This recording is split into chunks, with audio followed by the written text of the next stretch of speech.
Can they keep the run going? It's going to take some doing against this brilliant Brighton side. The players are walking out of the tunnel onto the pitch. The sun has just come back out again to shine down onto the pitch here at the Amex. The away end to our right-hand side, packed full of Southampton supporters, which is great to see, despite the fact, of course, that they have already been relegated, still supporting their team to the very end. Let's take you to your commentators then. The game live online today on BBC Sounds, on your smart speaker if you ask it to play BBC Radio Solent. You can hear it on FM, DAB and both Freeview television channels 722 and 726. To guide you through the next 90 minutes, the former Saints midfielder Joe Tessam is alongside Adam Blackmore. Jordan, thank you very much. Good afternoon, everybody. Welcome to a sun-soaked Amex Stadium as we look as two South Coast clubs heading in very different directions meet for Southampton's final game of an ill-fated Premier League campaign that will see them back in the Championship after 11 years in the top flight, whilst today's opponents, Brighton, could clinch their best ever season in English football by beating Southampton today and head towards Europe at the same time. The players shake hands, and Joe Tessam is worried that this very, very good Brighton side could pick Southampton apart as James Ward-Prowse goes across straight away on his own to applaud those travelling Saints fans.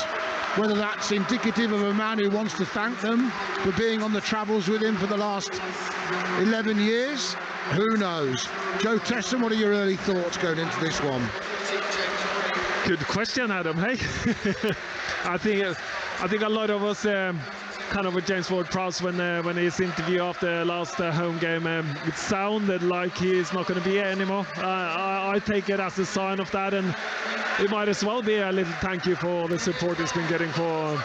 But even though it's very nice of him to thank the supporters for coming in, it has been nice times for a lot of supporters to watch the football that has been produced. So a little bit of encouragement is always nice, Adam. I think he does that anyway. I'm just creating an extra layer of intrigue, I suppose. What about the Saints team today? Not a lot of love for it from the Saints fans on the messages to me, you and Jordan in the last hour.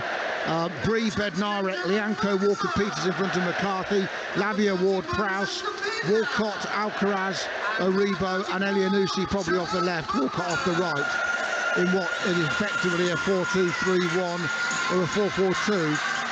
Aribo, Elyounoussi and Bree in. Would you have played some kids, or do you think you can't take the mick out of this good Brighton side? I'm quite glad they put a strong team on paper out. I don't think you can blood kids in a game where you might get absolutely ripped apart, but that's my own thought. Yeah, you've got to take the Premier League serious. You've got to put out a strong team in the respect of what the league is about, Adam. And Brighton is fighting for a European place, and I think Southampton owes it to the other teams to take it seriously. And I'm glad they've done. Whether it would have made any difference is another case. And you can look at it this way and say that, okay, we're down. Should we let some of these players, like Elyounoussi, contract is out this summer? He's probably not going to renew his contract. Is there any point playing him and things like that? And yeah, I agree with that. So you can raise those questions, and I think maybe they could have put a youngster in just to make some excitement about it. Russell Martin might like him. He might want him to have a new contract. Well, maybe, I don't know what goes on there, and it would be interesting to I'm not sure. I haven't spoken to Elyounoussi, so I'm not sure. So Brighton in 6th. I was joking, but Brighton in 6th. Saints 20th, dead and buried. Brighton, a win today gives them their best ever top flight points haul, and they are playing from left to right, but it's Saints who get us underway. The Brighton side, 5 changes from the team that lost at Newcastle. Keeps having 3 games in a week, Roberto De Zerbi, so he rested some of his key players, Joe, on Thursday, knowing that was a very tough game anyway. I think he's banking on beating Southampton today to get him where he wants to be and get European football for the first time for Brighton, Joe. I think if you're weighing up the 2 matches, you probably think you're better off having them for this one, aren't you, to kill Saints off? That'll be his opinion, I think. Having rested McAllister, Ferguson, Colwill, Enciso, he's now brought them all back in with Veltman in a 4-2-3-1. So they look pretty strong, don't they? Steele in goal, Veltman, Colwill, Duncan, Estepinian, Gross and Caicedo sitting, Enciso, McAllister and Mitoma. Behind this very impressive 18-year-old striker, Evan Ferguson, who is being entrusted with Brighton's future, that's for sure. And we will see. Certainly Enciso started on the right. Gross looks like he might be playing up higher, actually. We'll see. So, Saints have possession, trying to keep it in their sort of olive green, army green, khaki kit. It's not a very nice colour, is it, Joe, really? And they've played down the right by Saints, and it'll be dealt with by Pervis Estepinian, £15 million bargain from Villarreal, one of many Brighton bargains. And they have it out from the back. Veltman playing at right back and then doing a Man City now, Joe. You can see him drifting into midfield as the spare fullback, as it were. Now they've played it out on the right-hand side, and suddenly they're pushing forward Brighton, and Ciso into feet, gets it back from McAllister, looks to shoot, blocked, headed away by a defensively minded Elianusi, who was back on the edge of his penalty area helping out. But Julio Enciso, an exciting 19-year-old Paraguayan, Joe. Then you've got McAllister, who's only, early 20s himself. Ferguson's 18, and Mitoma on the left. That's given you don't sell all those players, but they probably will, that you've got some players there, haven't you? So you can see the extra man they built up, Joe. They brought Veltman in alongside Caicedo when they had the ball, and that makes them a front five, doesn't it? And Ciso. And there's Veltman back at right back, and Roberto De Zerbi, you can hear clapping down in front of me. Joe. Yeah, it is interesting to see how they have chosen to kind of copy a little bit what City does, but City is more a 4-3-3 kind of formation. It's based on that, and Brighton's is based on a 4-2-3-1 like Southampton, but sometimes it looks more like a 4-3-3, or sometimes it looks like a 4-1. 4-1 then in a way. So it is. They differ in position, but they cover space a lot better than we do. Now Saints trying to play out from the back here. Ward-Prowse goes back to Alex McCarthy. You could have brought Bazunu back in for the last couple of games, Joe, really, couldn't you? A young player. McCarthy doesn't need to prove anything, does he? I think they could keep them both. That's two good goalkeepers for the Championship. Here's McAllister. What a great season he's had, now being courted by Liverpool, we think, of course, and the ball's played into Ferguson. Saints scrapping right on the edge of their penalty area, but they're already quite deep, and eventually Pascal Gross can't keep the ball in, and it goes out for a Southampton throw. But Joe, where'd you find the motivation from when you're a player in this situation, coming to Brighton on a hiding to nothing, relegated, future uncertain, manager leaving? Where's the motivation come from? How do players find this? It's in your pride, Adam. It's in your pride, Adam, for what you are as a player and what you represent in the club. So it has to come from you first, doesn't it, for yourself? Yeah, of course, and the pride for what you do and your workmanship as a professional football player. Kyle Walker-Peters heads it over halfway into the centre circle. Suddenly James Ward-Prowse, 2 goals here last season, looks up and finds Walker-Peters again. Saints are in the Brighton half. Central position, Alcaraz, 30 yards inside the half. Sweeps it out to that right-hand side to James Bree. Slides it down the side for Walcott. Walcott out there battling away. And then the ball slipped into Aribo. This is nice from Saints. He's passed a little short for Alcaraz, and he was tackled as he got it. And in the end, Mitoma can't get past Saints, who are battling, and the ball was with Lavia.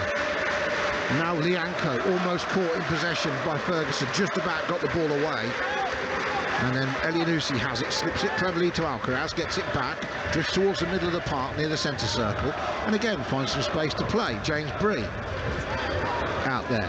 Lavia's gone with a nice new afro haircut. You seen that, Joe? Looks like a completely different player from the distance, doesn't he? I saw you struggle with Matoma on the side there. I was thinking, who's that? Right. 0-0, everybody. 5 minutes gone at the Amex on BBC Radio Solent. Saints trying to keep the ball, take the sting out of Brighton. Wind picks up as McCarthy clears, makes it just over halfway. Lewis Dunk screams, and Veltman screams for the throw-in and gets it off the shoulder of Elianusi. And Roberto De Zerbi, former Shakhtar Donetsk and Sassuolo manager, of course, gives it in. And Veltman, returning from injury, playing at right back this afternoon, carries on and gets it back, and is tagged by Elianusi. Another free kick, just right in front of Ruben Sellers, who is down in front of us. We literally have the perfect view here just another 2 yards higher, it would be perfect. It's almost perfect. Ball in towards Ferguson. Good tackle from Lianco. I thought he was clipped by the Irishman. Not given. Brighton win it back. Play it out to Julio Enciso. And the teenager looks up. Low ball into the 6-yard area. And McCarthy calls and Lianco leaves it.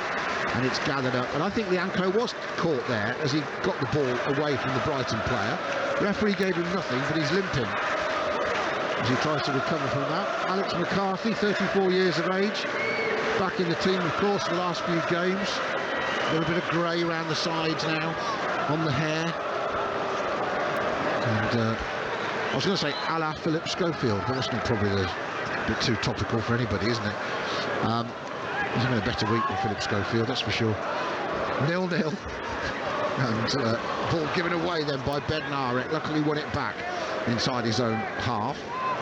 Still, McAllister will chase it as McCarthy will clear it. Right-footed, high up to halfway. Walcott misses it in the air. Estepinian chests it down and plays it back in the end to Lewis Colwell. By the way, what a good signing on loan from Chelsea Colwell has been, alongside Dunk all season. Another bit of inspired business. Easy loan spell, yeah? Yeah, they were very well. Recruiting in Brighton has been absolutely fantastic. And but you think of all these young players Saints took from big clubs like Chelsea, like Livramento and stuff. You think they missed Colwell, didn't they? Yeah, they did. Excellent. Long ball forward. That's from Duncan. It was almost perfect. McAllister made the late run, and then Mitoma reacts before Ward-Prowse gets it on his right foot, wide. McCarthy was diving, he was almost stranded, but Mitoma couldn't turn it inside the post. He just wanted it more, didn't he, and reacted quicker. We get a big replay down to our left here, Joe, for us to see, but he certainly beat Ward-Prowse to it. A little shimmy into the box, and probably from a central position should have scored, or at least made McCarthy safe, but he's put it wide. Yeah, and there you see it. It's a long ball up to Ferguson, and they pick up the second ball, and that's what Mitoma does. He does it so well as well, and then his pace keeps him on the ball, and should have scored at him. He should really have scored inside the 18-yard line in the middle of the goal. It's just a matter of hitting the target. He did everything right with his inside of his foot, except for hitting the target. Yep. Brighton expecting to win today. Lost their last home game, you remember, though, 5-1 against Everton. Before that, though, they had beaten Manchester United, got revenge for the FA Cup semi-defeat, and they beat Wolves 6-0 here. That's the sort of result you've got to worry about by playing kids today if you're Southampton. But Wolves beaten 6-0, and since that FA Cup semi-final heartache on penalties, Brighton have won 3 and lost 3, so they haven't responded too badly in the Premier League, because those big semi-finals like that can take it out of you as they win a throw on the far side, deep in Saints territory. Saints fans stacked up away to my right, doing their best to get behind their side. Great turnout from them today in the circumstances. And Brighton starting the day, remember, 8 points behind Liverpool, who've only got 1 game left, but Brighton have to win all 3, and they've got Man City here on Thursday, then away at Villa on the final day. Villa, of course, level on points with them going into today's game after their point at Liverpool yesterday. But Liverpool probably out of sight. But if Brighton finish 6th with a win here, that's a great season, Joe Tessa, for Brighton, isn't it? Top 6. Oh, win the bet on that, would we, in August? Oh, absolutely. Well, they deserve the football they played. It's been absolutely brilliant. Yeah, but also they deserve it because of how they responded to losing Graham Potter. We all thought that might be the start of the end for them, but they've got better under De Zerbi, who, as someone said to me in the week, Ruben Selles said, has stamped his personality on Brighton. They're more aggressive than they were under Potter. They're more in De Zerbi's image. 0-0, 10th minute. Wind picking up, cool now, as it's grabbed by Pascal Gross. Gross has Enciso wide to the right. Walker-Peters does block it, and it goes out for a Brighton throw near the corner flag on this near side, with the Seagulls attacking the goal away to our right, where those Saints fans are sat here at the Amex Stadium. Such a well-designed stadium, great noise. All the corners filled in, of course. Nice design, clever design after they spent years trying to get planning permission. Remember, Tony Bloom, the owner's done a remarkable job. Out it goes to the far side from Colwell, that loanee we're talking about. Driving down the left is Mitoma. No corner, no foul. It's a goal kick, Southampton. It's 0-0. Saints, of course, only 6 wins away, but 4 of them, 6 wins all season, but 4 of them on their travels. 2 coaches having a word with Moye Alianusa. So lots of discussions going on. Russell Martin will be watching this from somewhere. that's for sure. So Brighton all set up. Beat Saints here on Boxing Day, looking for a league double over them. But remember, none of the 11 meetings in the Premier League between these two since Brighton got promoted have finished with a home win. Not one. And Saints trying to continue that trend as they drive down the left-hand side. Down below us, Walker-Peters cutting in 30 yards from goal. Squares it just in front of the D. Short ball to Alcaraz. Pressed by Caicedo, goes out to his right. Here's Bree with the cross, hangs it up, just misses Alcaraz, who continued to make a run, and Brighton get it clear. Header, 2 headers. Suddenly they're springing on the counter-attack. Ferguson's trying to make an angled run, and Ciso gets it because Lianco just decided not to dive in. Corner of the penalty area, McAllister inside him. Past him is Caicedo, long distance shot, no pace on it. Straight at McCarthy into his gut. 0-0. Shot on target for Brighton. Game quite bright in the 12th minute, opening up a little bit, but Saints looking more vulnerable when they go and attack themselves, Joe. We've said that a lot of times. Yeah, we have, and the reason why we look vulnerable today is because it doesn't look like we're playing with a striker up front there. We are all pinned back.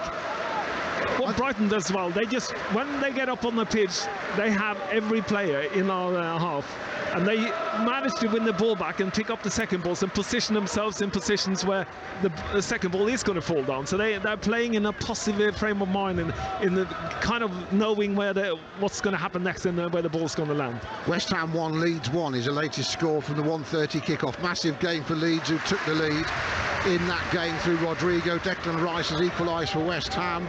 Remember, at 4:30 it's Manchester City against Chelsea. Hopefully they can celebrate their Premier League by smashing Chelsea as well, which will make us all smile as we drive home listening to that commentary on Radio 5 live here on BBC Radio Solent. It is 0-0 in the 13th minute, and Brighton having possession at will just inside their own half. Then Dunk finds Enciso again. Run made from Gross in front of him, but it was well read by Lianco, who got back and tied it up well and got it back to McCarthy, who clears. Aribo will chase, and he's just trying to put some pressure on Colwill, and the Chelsea youngster gets it back to Jason Steele, who's had quite some resurrection himself, really. Robert Sanchez, of course, the first choice keeper for a lot of the time for Brighton, injured, out of it. Steele's been part of a very successful period for the club. 32-year-old, former Middlesbrough and Blackburn. And there's a strong tackle. Jan Bednarek deciding that Alexis McAllister is going down whatever happens, and he's basically laid him out in the middle of the park. McAllister's slow to get up. Bednarek's got his yellow card, but to be honest with you, I mean, that's what defenders are supposed to do. But he has, Joe, as you can see, gone in quite strong on him. And McAllister, thankfully for Brighton, I think he's up and should be okay, but he certainly left his mark on him. Yeah, he gets a pass and the Bednarek comes out to the... Alexis just nutmegs the Bednarek and he takes him out. To be fair, it is a pretty close one, but I think Bednarek, when he knows the ball goes through his legs, he just takes him out. He's gone off his feet, Joe. He's got no chance of not getting a yellow card. He's gone straight through him. 14 minutes, 15 approaching, 0-0. Gesticulations on the touchline. Free kick for Brighton is quite central. And now they play it cleverly. Little short one. McAllister squares it. That's slowed it down. Caicedo, unbelievably, he's only 21. No wonder Arsenal would have to pay a lot of money for him. And then Enciso gets tackled by Walker-Peters. It comes off the Paraguayan last, and it's out. And there's the Saints fans making a good noise. Good on them. They're not letting the situation of relegation dampen their afternoon. And we had a good fun on the way here, didn't we, Joe? And the A27 fans blasting their horns, giving it some as they saw the Solent car, waving and smiling. You've got to make the most of a bad situation, haven't you, at the end of the day? Yeah. As we stop for another injury, this time to James Ward-Prowse, who's feeling his ankle. Well, we can say... chat with him. You mentioned this Lippid early in the game, and to explain how Brighton is trying to play against us. They're trying to put the fullbacks in Lippid central, like Man City used to do, but then open the space up for Mitoma and Ciso here on the side where we are sitting, and so they can bypass midfield straight up to them, and then they can take them on and start from there. That's what they are trying to do when they are playing football here, Adam. I'd love to have, Joe, a camera or a microphone when they do these huddles where a coach comes out with an iPad and then they start looking like Saints are now. What's he showing them on there? Oh yeah, look, you didn't do. I often wonder what they get achieved. You think they're so detailed in their planning, modern football coaches and everything.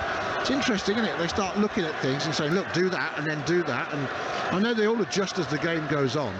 But it's an interesting development in the game, sometimes as players, and this look is what at Ruben Sellers now down there with an iPad with Alcaraz.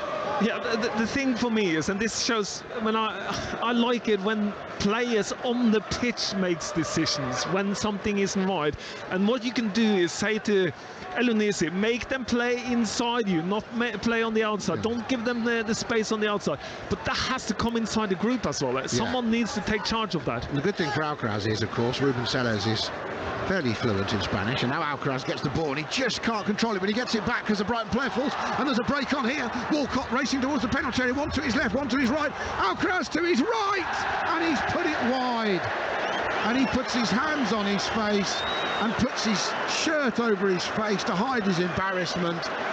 That was a massive opportunity for Southampton in the 17th minute here. Suddenly a loose play by Dunk set Saints on their way, and Alcaraz, having passed the ball to Walcott, did exactly the right thing. He got the perfect ball back and he spooned the shot right-footed off the instep, and it's a goal kick to Brighton, and that chance has gone. And how many will Saints get? Yeah, but that was a good counter-attack. I remember we picked the ball up because Dunk had a bad touch inside our kind of 10-15 yards inside our half. Bad touch, picked up Alcaraz, played it beautifully to Walker, who drove in and dragged all the Brighton 2-3 defenders with him, and Alcaraz should have scored. But that opportunity is here today because Brighton is so high on the pitch. Well, and they are leaving two back, like you said. The full-backs are going, and they're leaving themselves a bit open if the Saints do. But they're doing it because they're not expecting Saints to actually get the ball, are they? That's why they do it. Then when it goes wrong, that's your chance. Yeah, and if you remember back to the Everton game, they counter-attacked in 5 goals that day because Brighton lost it. They were so open in the back, and I think that is on all the time because you commit so many players going forward. When you lose it in crucial situations like they did now, we have an opportunity to counter-attack, and it's a really good point. And Alcaraz should have scored. Really good point. 18 minutes gone. Pascal Gross drifts a free kick in from this right-hand side, goes over everyone. No one cleared it though. It's drilled in by Estepinian. Flag was up in the end for offside. Danger over. Well, whatever happened with that iPad talking to Alcaraz, he needed 30 seconds later, after looking at the iPad, he had the shot on goal. Yeah, fantastic tactic, hey? Some managers showed him a picture of this beautiful young woman and said, I've got a date for you with her if you score in the next 1 minute. That's what happened. No comment. I'm just trying to cheer everyone up. It's been a long, hard season. What can I say? 19th minute. 0-0. Saints have made a start. Yeah, so 2-2 here last season. Saints were 2-0 down. James Ward-Prowse scored a brace, including a terrific free kick. I haven't had one of them for a while, Joe. And I literally am now worried that I came today in a t-shirt, because when we left Southampton, it was hot, bright, sunny day. The forecast was good, and now I can feel a little bit of water flicking in from the edge of the stadium. I think it might be raining. Anyway, that's my problem. End seats are on halfway. Joe and Jordan are far wiser. Got at least 2 layers with them. Smarty pants they are. Experience, it's called, Adam. Yeah, I'm older than both of you, and I still managed to turn up in a t-shirt. Experience didn't count for much, did it? Oh dear.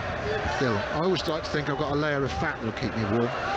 Lewis Dunk, edge of the centre circle, tries to play it forward quickly, intercepted by Romeo Lavia, who stood in front of Ferguson, knowing that's where Dunk wanted to play it.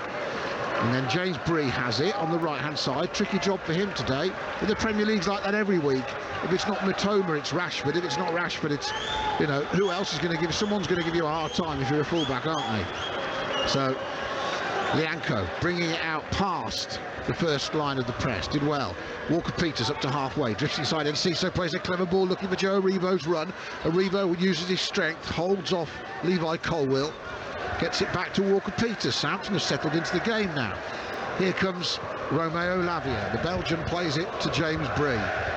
Back to Jan Bednarek, who's the last man and has now got to be careful with the yellow card. He can't get caught on the ball. And they try and play out to McCarthy to Lavia, who just got it away from Gross, Joe, because Gross knew that was coming and he read that. And again, Lavia just did enough. He's going to see a lot more of this under Russell Martin. I know that much. He's playing out from the back, taking a risk. And Walker-Peters plays it down the left. The Saints fans are olaying at 0-0. They're loving this possession. And Walker-Peters, maybe the Russell Martin's got in the dressing room. Oh, there's a slip. This is a problem. Dinked over McCarthy. Oh, my goodness me. Oh, my goodness me. I'm smiling. The ball is in the hands of Alex McCarthy. Saints playing it around at the back, got caught. All Mitoma's got to do, he could be on a hat-trick by now, he's chip it past McCarthy, and he does, and he chips it onto the post, and it bounces back into McCarthy's arms. After a loose ball, gave it to Mitoma. He's 6 yards out. He's dinked it over McCarthy, hit the post, and McCarthy said, "I'll have that rebound, thank you very much." Mitoma should have 2, Brighton should have 2. Saints were caught with their pants down, but it's 0-0. Yeah, and good possession. I was just about to say good possession, making the Brighton players run, but if you slip like Bednarek did, then you're going to cause yourself problems on the edge of the 18-yard box, and he did, and Mitoma read it straight away, and we rolled one there. We were a little bit lucky, a little bit unlucky, and then a little bit luck afterwards. He's not had the easiest first quarter of the game, Jan Bednarek, has he? The Saints come forward again, trying to counter-attack on Brighton. Ball from Alcaraz, he's poor though. Didn't find Ward-Prowse, and now it's Brighton who can break, and McAllister brushes past Lavia. Lavia gets back goal side, but he's approaching the Saints penalty area. He's got Mitoma to his left. Mitoma's got McAllister going on the outside for him, but he squares it back inside to Enciso. Enciso shoots, blocked by Bednarek, and the block comes all the way out to Moy Elianusi, who suddenly can dart down the left wing, and he's got a man over if he finds him, and he's looking for Theo Walcott, and he does find him. The blue and white shirts flood back. Walcott almost level with the edge of the Brighton penalty area out on the right wing. Now working in a triangle with Bree and Ward-Prowse. Ward-Prowse gets it back. Brighton are back and organised behind the ball. Yeah, and this is where you want Elianusi to take Dunk on. He got to take him on. This is what wingers will do. Mitoma would have taken him on, and that's the difference there. He gets the ball in very good position, turns and runs it, and Dunk just comes over, and then he stops and kind of goes back and swaps it over to Theo Walcott on the right side. But the one thing you got to do in Premier League football, one-on-one, you got to beat your opponent, and at least that make a decision. You know? And that was set up to beat Dunk. I really think so. That is when you use your pace and you take him out. If you're not successful, at least you tried, and he should have done. And the crossfield ball was slightly behind Walcott. It didn't have enough weight on it, so Walcott couldn't take it in his stride and attack the penalty area. And by the time he'd gathered it, 6 blue and white shirts had rushed back. Chance gone. 0-0 though. 24th minute. Yeah, doing their best. It should have been more than 0-0 here. Absolutely. McAllister picks it up once more, tries to slide it into Ferguson, well dealt with by Bednarek. Lavia picks up the loose ball midway inside his own half, central position, pushes it out to Elianusi on his left hand side, tackled by Joel Veltman, just gave him a new name. Carl Walker-Peters trying to work away from his own penalty area, gives it to his captain, then Bednarek back to McCarthy. He wants an option. They're really trying to play out from the back, aren't they? I'm trying to work out if they've been instructed to do this today because of the new manager impending, Joe, because they haven't played like this all the time before. It's interesting, isn't it? They are doing it more than ever. Do you think Rasmus has had a quick chat in the dressing room and said, "Come on, lads, I want to see this Russell Martin football"? Well, we have show him what you can do. Well, we have been a football side in terms of playing, especially in the middle third of the pitch. We haven't been bad at that, but we play too much sideways. Yeah, now, good. Well, I say good ball from Walcott. It's read by Caicedo. Gets it off Ward-Prowse.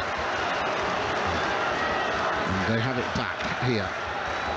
Do Brighton, middle of the park, and then great tackle from Ward-Prowse. He thought didn't give a free kick away. Referee disagreed.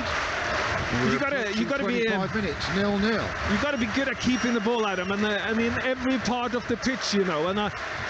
We have been decent in the middle third of the pitch, and today we are playing in the first third of the pitch as well. And that's because Brighton is pressing us, but we are brave enough to play. And you've got to be that in the Premier League if you want to be a side. And obviously we're not there next year, but you know what I mean. 25 minutes gone. Another free kick for Brighton, central again, so not easy to work an angle, so they work it out to the left, and Estepinian will hang it in.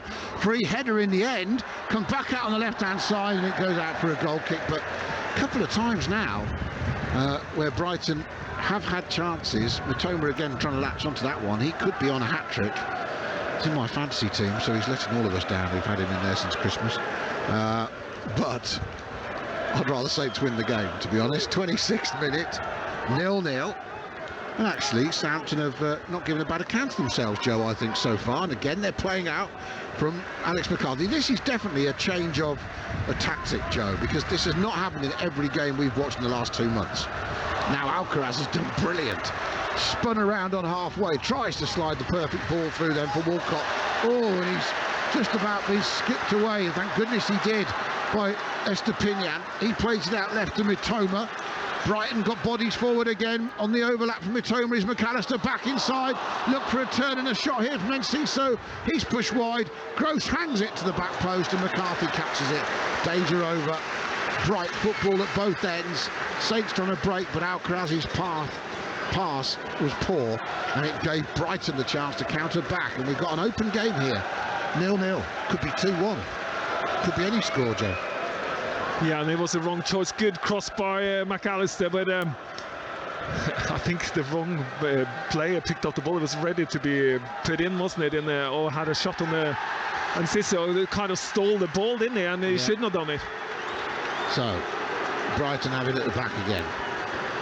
Second half, we'll get a better look at James Bree. You can have a look at him closer. As Enciso grabs it once more, Brighton have shifted it out to the right. He's in the box, twisting and turning with Walker-Peters. Tries to cross, deflects, goes up in the air. Lianco heads it away. Veltman heads it back. No flag. Pascal Gross has it, dinks it towards the back post. Dug it out. Couldn't find a man in a blue and white shirt, and Walcott will clear. And Joe Rebo's trying to cover a lot of ground to get across there and pressure Levi Colwill. And he does, and then Colwill's ball forward actually falls for Bree. He finds Ward-Prowse.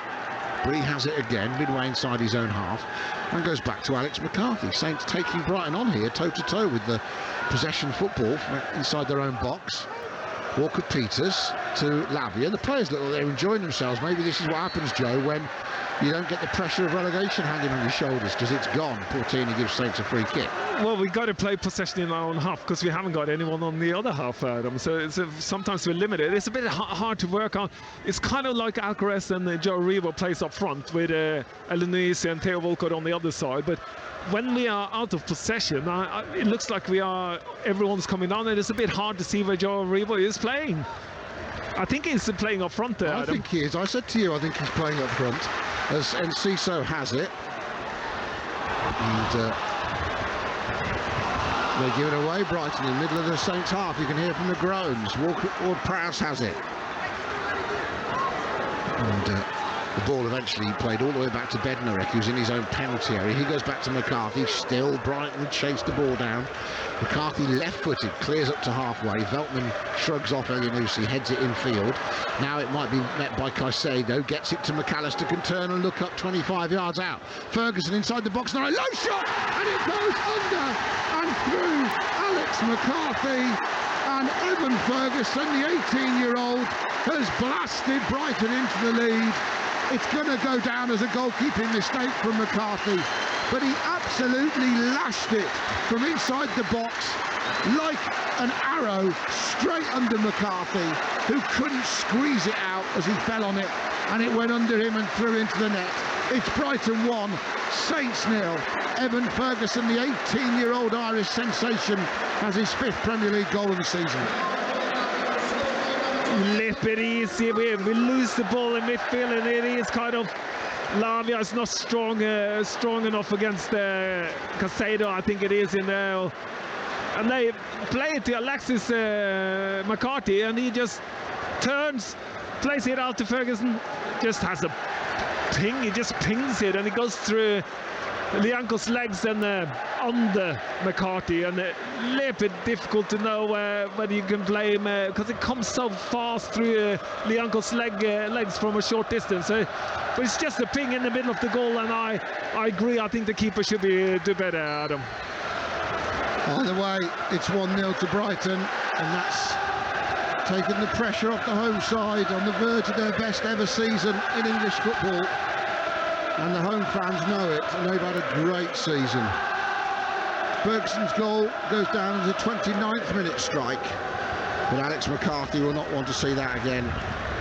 it was hit. I'm trying to be kind to McCarthy, Joe, because it was hit so hard and true and straight under him that to drop on the ball sometimes is the hardest thing to do as a goalkeeper, compared to the ball wide of you, which you can dive on. And he hit the ground just as he dived down for it, and it was a ping. I have to say that.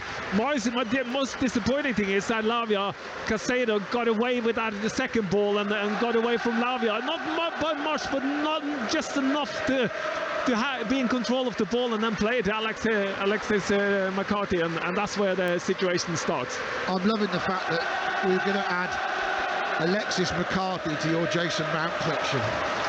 Because you've said Alexis McCarthy 3 times now. I know. So I like that. He is a McAllister. He did put it under McCarthy, so I'm quite enjoying that, Joe. I can keep that. You've got to stop me, Adam. No, I don't want to stop you. It's too much fun.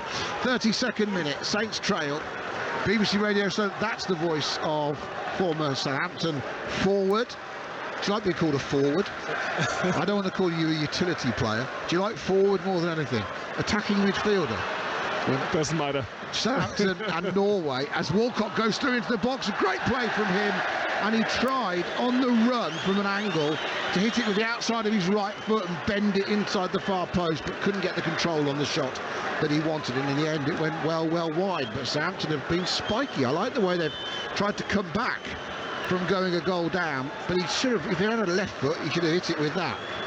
But he didn't. No, he tried the outside. But this is where we get space, though. We get a little bit of space because Brighton is committing so many players forward, and that's what we've got to take advantage of. But the problem we have is that they are long in between before we get those chances, Adam, because we're playing so deep and we're not playing with a kind of a striker. We're not playing with a striker, and that's the problem.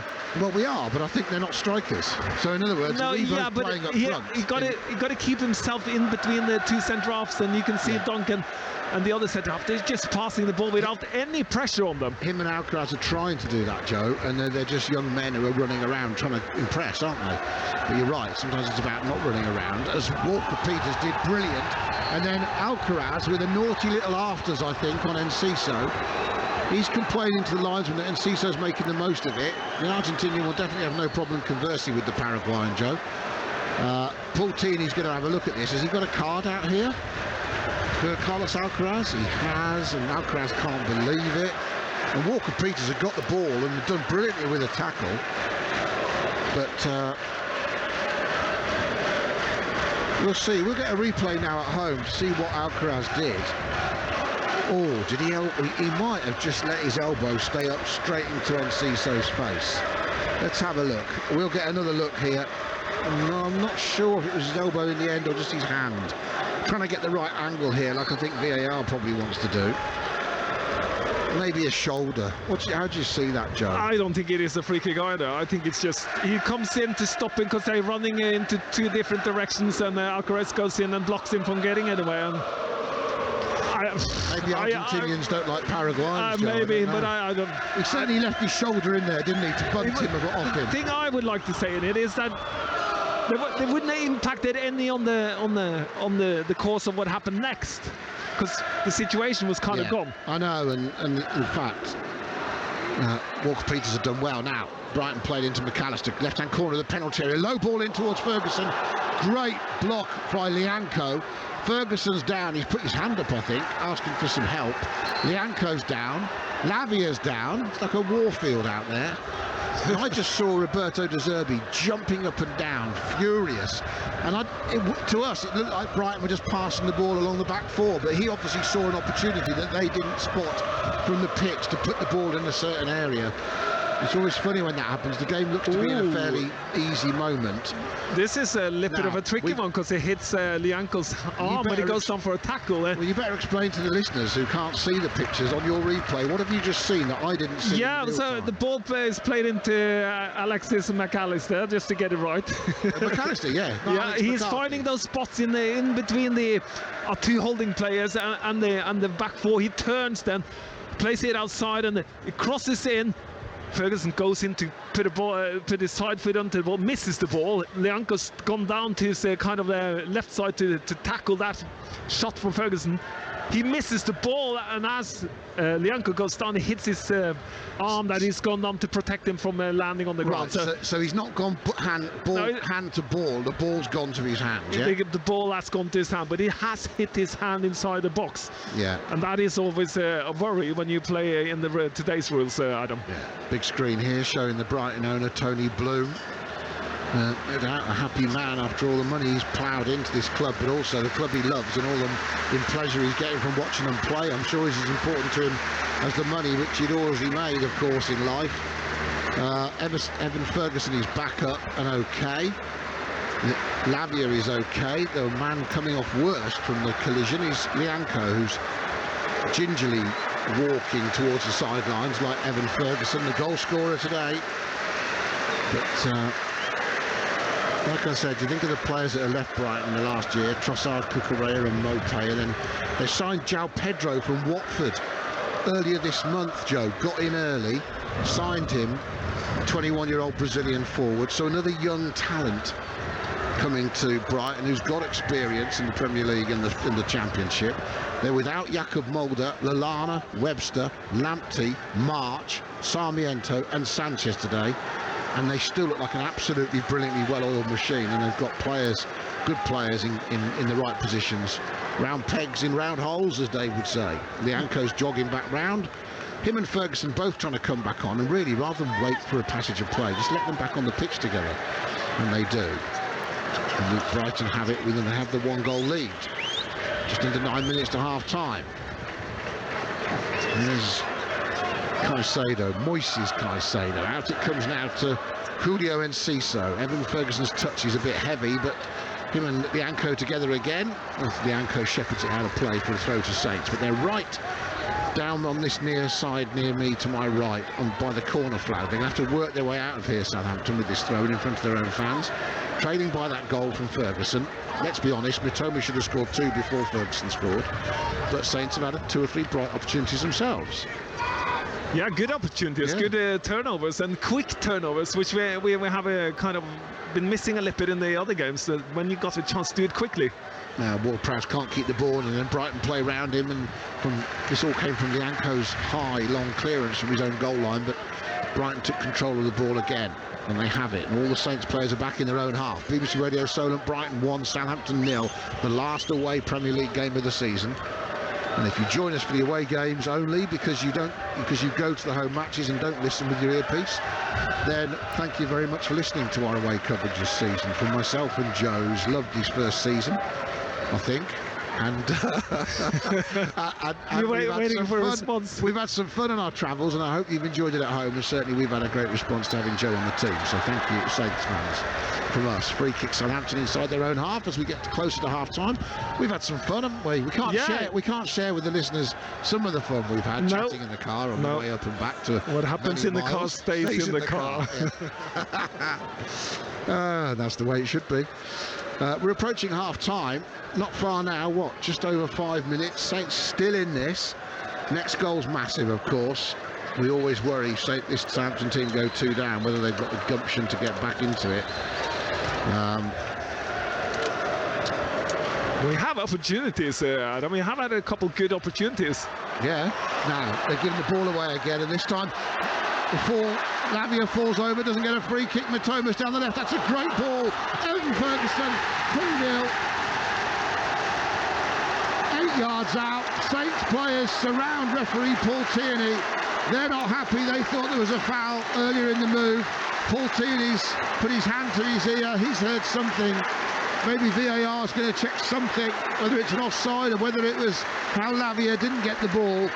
But Mitoma, who could have scored, finally has played his part in a goal. The ball from Mitoma as Lavia fell over. I don't think Mitoma did anything wrong looking at it, and then his cross with the outside of his right foot is an absolute joy, and all Ferguson's got to do is slot it past McCarthy from 10 yards out. 2-0, great counter, great goal, but the pass from Mitoma was a joy. Yeah, it's going to be a goal. It's a bad pass from Alcaraz out to Lavia, which goes too far, and Lavia tries to make up for it. Mitoma is quick, and it looks at some point that Lavia is in control, but just falls over too easily. Adam, he needs to be stronger. That's a little bit disappointing for me from Lavia, because he is quick and he is strong, so he should be standing on his feet. But then the rest is up to Mitoma. He just drives forward with pace, and that pass in the end to Ferguson there is unbelievable. It's just so cool, so collective, and Ferguson just have to slot it in, and that is a very good counter-attack, Adam. Well, we're still waiting, aren't we, as James Ward-Prowse argues with Paul Tierney. But I think the goal is going to stand for sure. It's whether Lavia was fouled. He put his arm across Mitoma, and I just wonder if Mitoma's right arm did drag Lavia down a bit, Joe. He did drag him down. Different angle, looks a bit better for him, but the VAR has decided they can't change that. And Brighton, with that second goal, have given themselves that comfort blanket the rest of the game now. They can keep the ball, they don't need to press Saints. They can save energy if they want a bit for Man City on Thursday here. But really, they know if they get the job done today, the last two games of the season are a bonus for them, because they're going to be uncatchable in 6th place if they win this here. Yeah, and I see that he is pulling a little bit on Lavia, but I think Lavia needs to be stronger. I think he falls over way too easy. Yeah, I think so as well. But either way, Saints are up against it, and we knew they would be. We were just hoping that maybe we would get past half-time with the game still in the balance at the moment. Brighton are 5 points behind Liverpool with this 2-0 lead. 3 points above Villa, 4 above Spurs, who can't catch them if they win this. And Villa's goal difference is 15 worse. And Brighton have, of course, unless Brighton lose 10-0 to Man City and then go to Villa on the final day, then their 6th place is guaranteed today. And they could catch Liverpool if they win both their last 2 games and Liverpool lose. They could actually end up in 5th, but you know, there we go. Saints trying to get back into it. Aribo and Alcaraz just not able to hold the ball up and be a fulcrum or a pivot, or to actually give Saints some control in the Brighton's final. When Joe Aribo pulls out of a challenge with Dunkasol, then you know you're in trouble. But right, you just seen as Elianusi. Oh, what is he diving around? Okay, everybody. Elianusi fouls Enciso, who after he goes to the floor starts bouncing around like someone's just done the old cardiac restart on. He's got the stand clear, boom, and he's just gone flying around the floor. He's like a jumping jack flash. Suddenly he's gone down screaming, then he rolls, then he gets back up, then he drops down again. Triple pike, double Salco. I'll give him 8.9 for artistic impression. Yeah, that is a little bit too much as well. Mate, and no treatment afterwards as well. That is embarrassing. And for me, that wasn't even a yellow card. That was a cheap yellow card. It was a free kick, but a yellow card should give players who does those things afterwards a yellow card as well for overplaying their injury. It's embarrassing. Well, Elianusi in the book, Alcaraz in the book, Bednarek in the book, Saints in a hole, 2-0 down. Lianco tries to clear under pressure from Enciso. Didn't fell over, but he didn't scream like Enciso. Roll, jump up and down, do the fish on the floor, and then roll around. That was actually very entertaining. I wish I had a little video of that to stick on social media. How Enciso, it was almost like he was possessed. Like there he was lying on the floor, and suddenly his body convulsed up into the air again, all of its own free will, Joe. It's like he's possessed. And he hardly got kicked as well. I know. It was a great bit of drama. Julio Enciso. You can say that we saw this situation. Anyway, good cross from the right from Brighton. Half clearance from Lavia. Alcaraz gets a head on it away from the box. Walcott helps it on further. It's actually a really nice play between the two. Little couple of 1-2s there, but then in steps Levi Colwill and gets it back for Brighton, leaves it for Enciso, drills it out to Mitoma. Suddenly Estepinan's made a run forward ahead of him. Mitoma's wide on the left, midway inside the Saints half. Brighton have it, 2-0 lead into the final minute of normal time. 81333 is the text number. Put Solent as the first word. Tweet us at Solent Sport. You can WhatsApp Jordan 08000 321 333, but please put Solent as your first word like the text, so you don't waste your energy and your time. 5 minutes of stoppage time. That WhatsApp, save it in your phone as your contacts are Solent Sport, 08000 321 333, and put Solent as the first word as the ball is drilled from Dunk, looking for McAllister, who didn't quite get there, and he clashed with James Bree, and they sort of tap hands, and McAllister says sorry.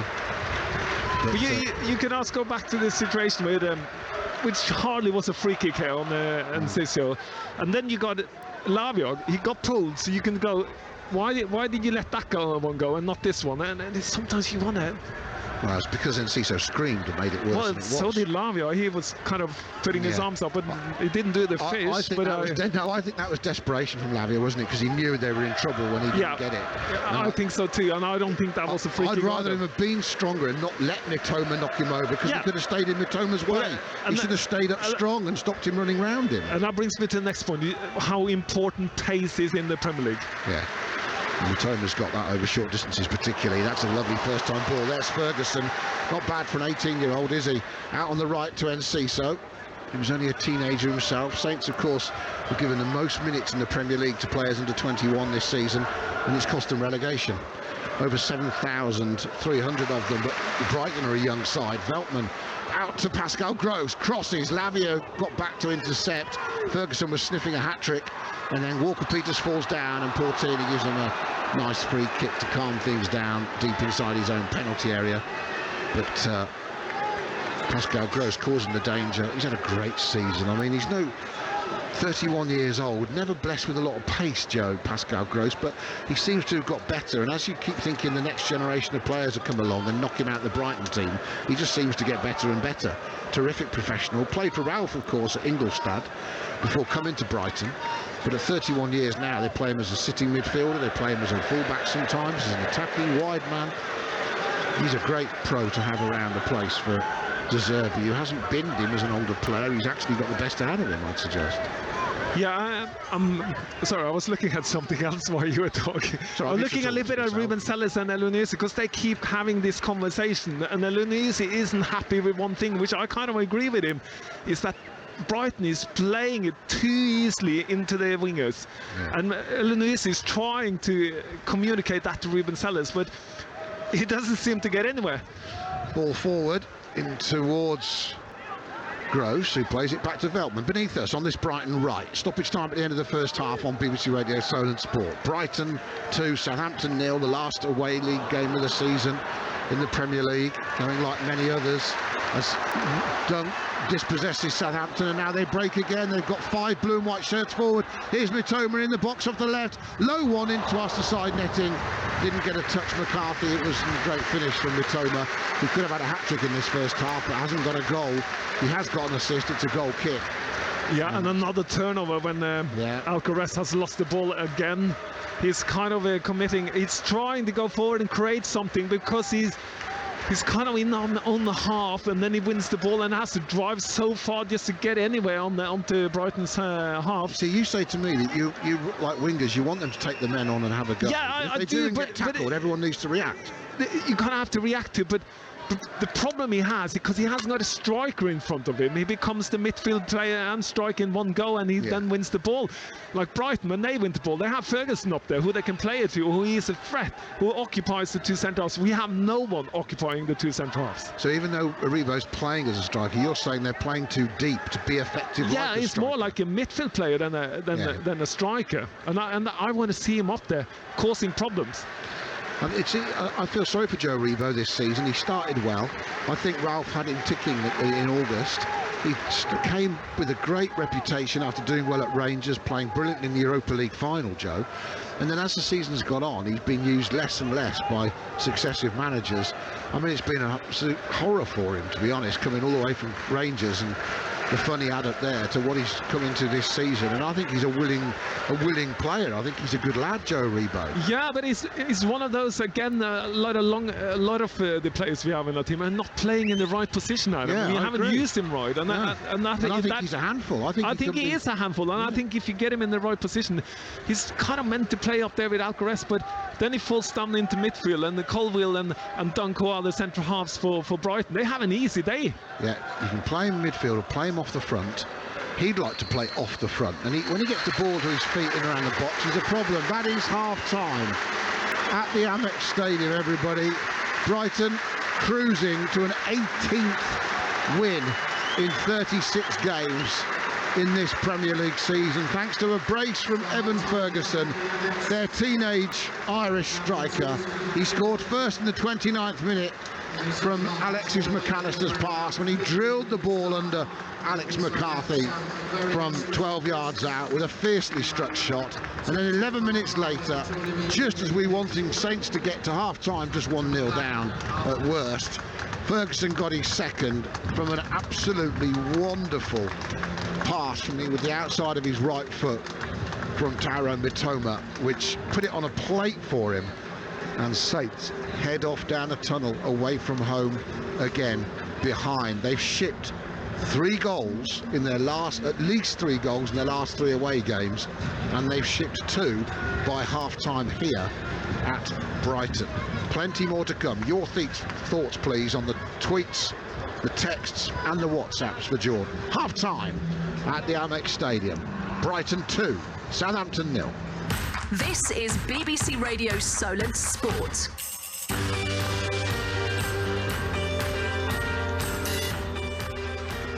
Adam, Joe, thank you very much.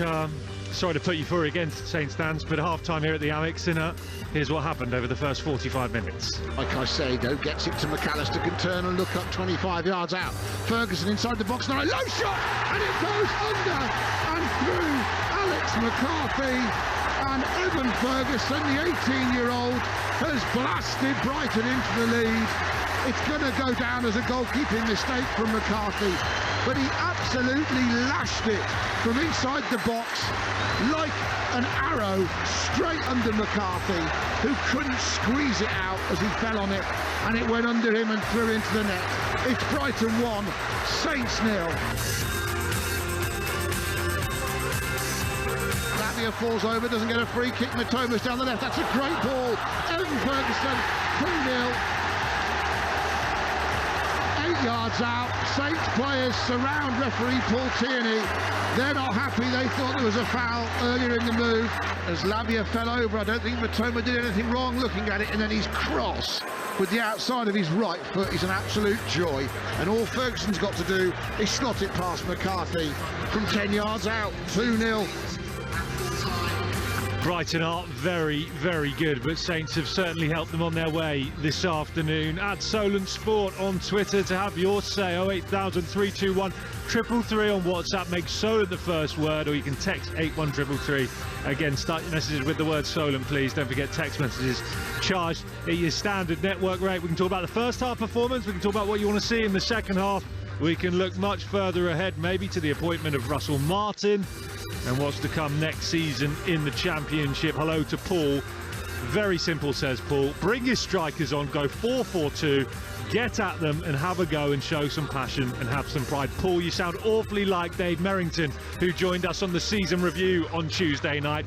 If you haven't had a chance to listen to that yet, and the great man back in action on BBC Radio Solent, then you can listen again on BBC Sound. We've got links up on @Solent Sport on Twitter, and you can go to bbc.co.uk/Solent, scroll down and click on Sports Clips. A whole hour on Saints season, where it's gone wrong and what needs to happen now with Adam Blackmore and Dave Merrington. Make sure you give it an hour of your time. Coming up during the half-time break, we'll take a look at what's happening in the London Stadium. Huge game for Leeds United in their fight for survival away at West Ham.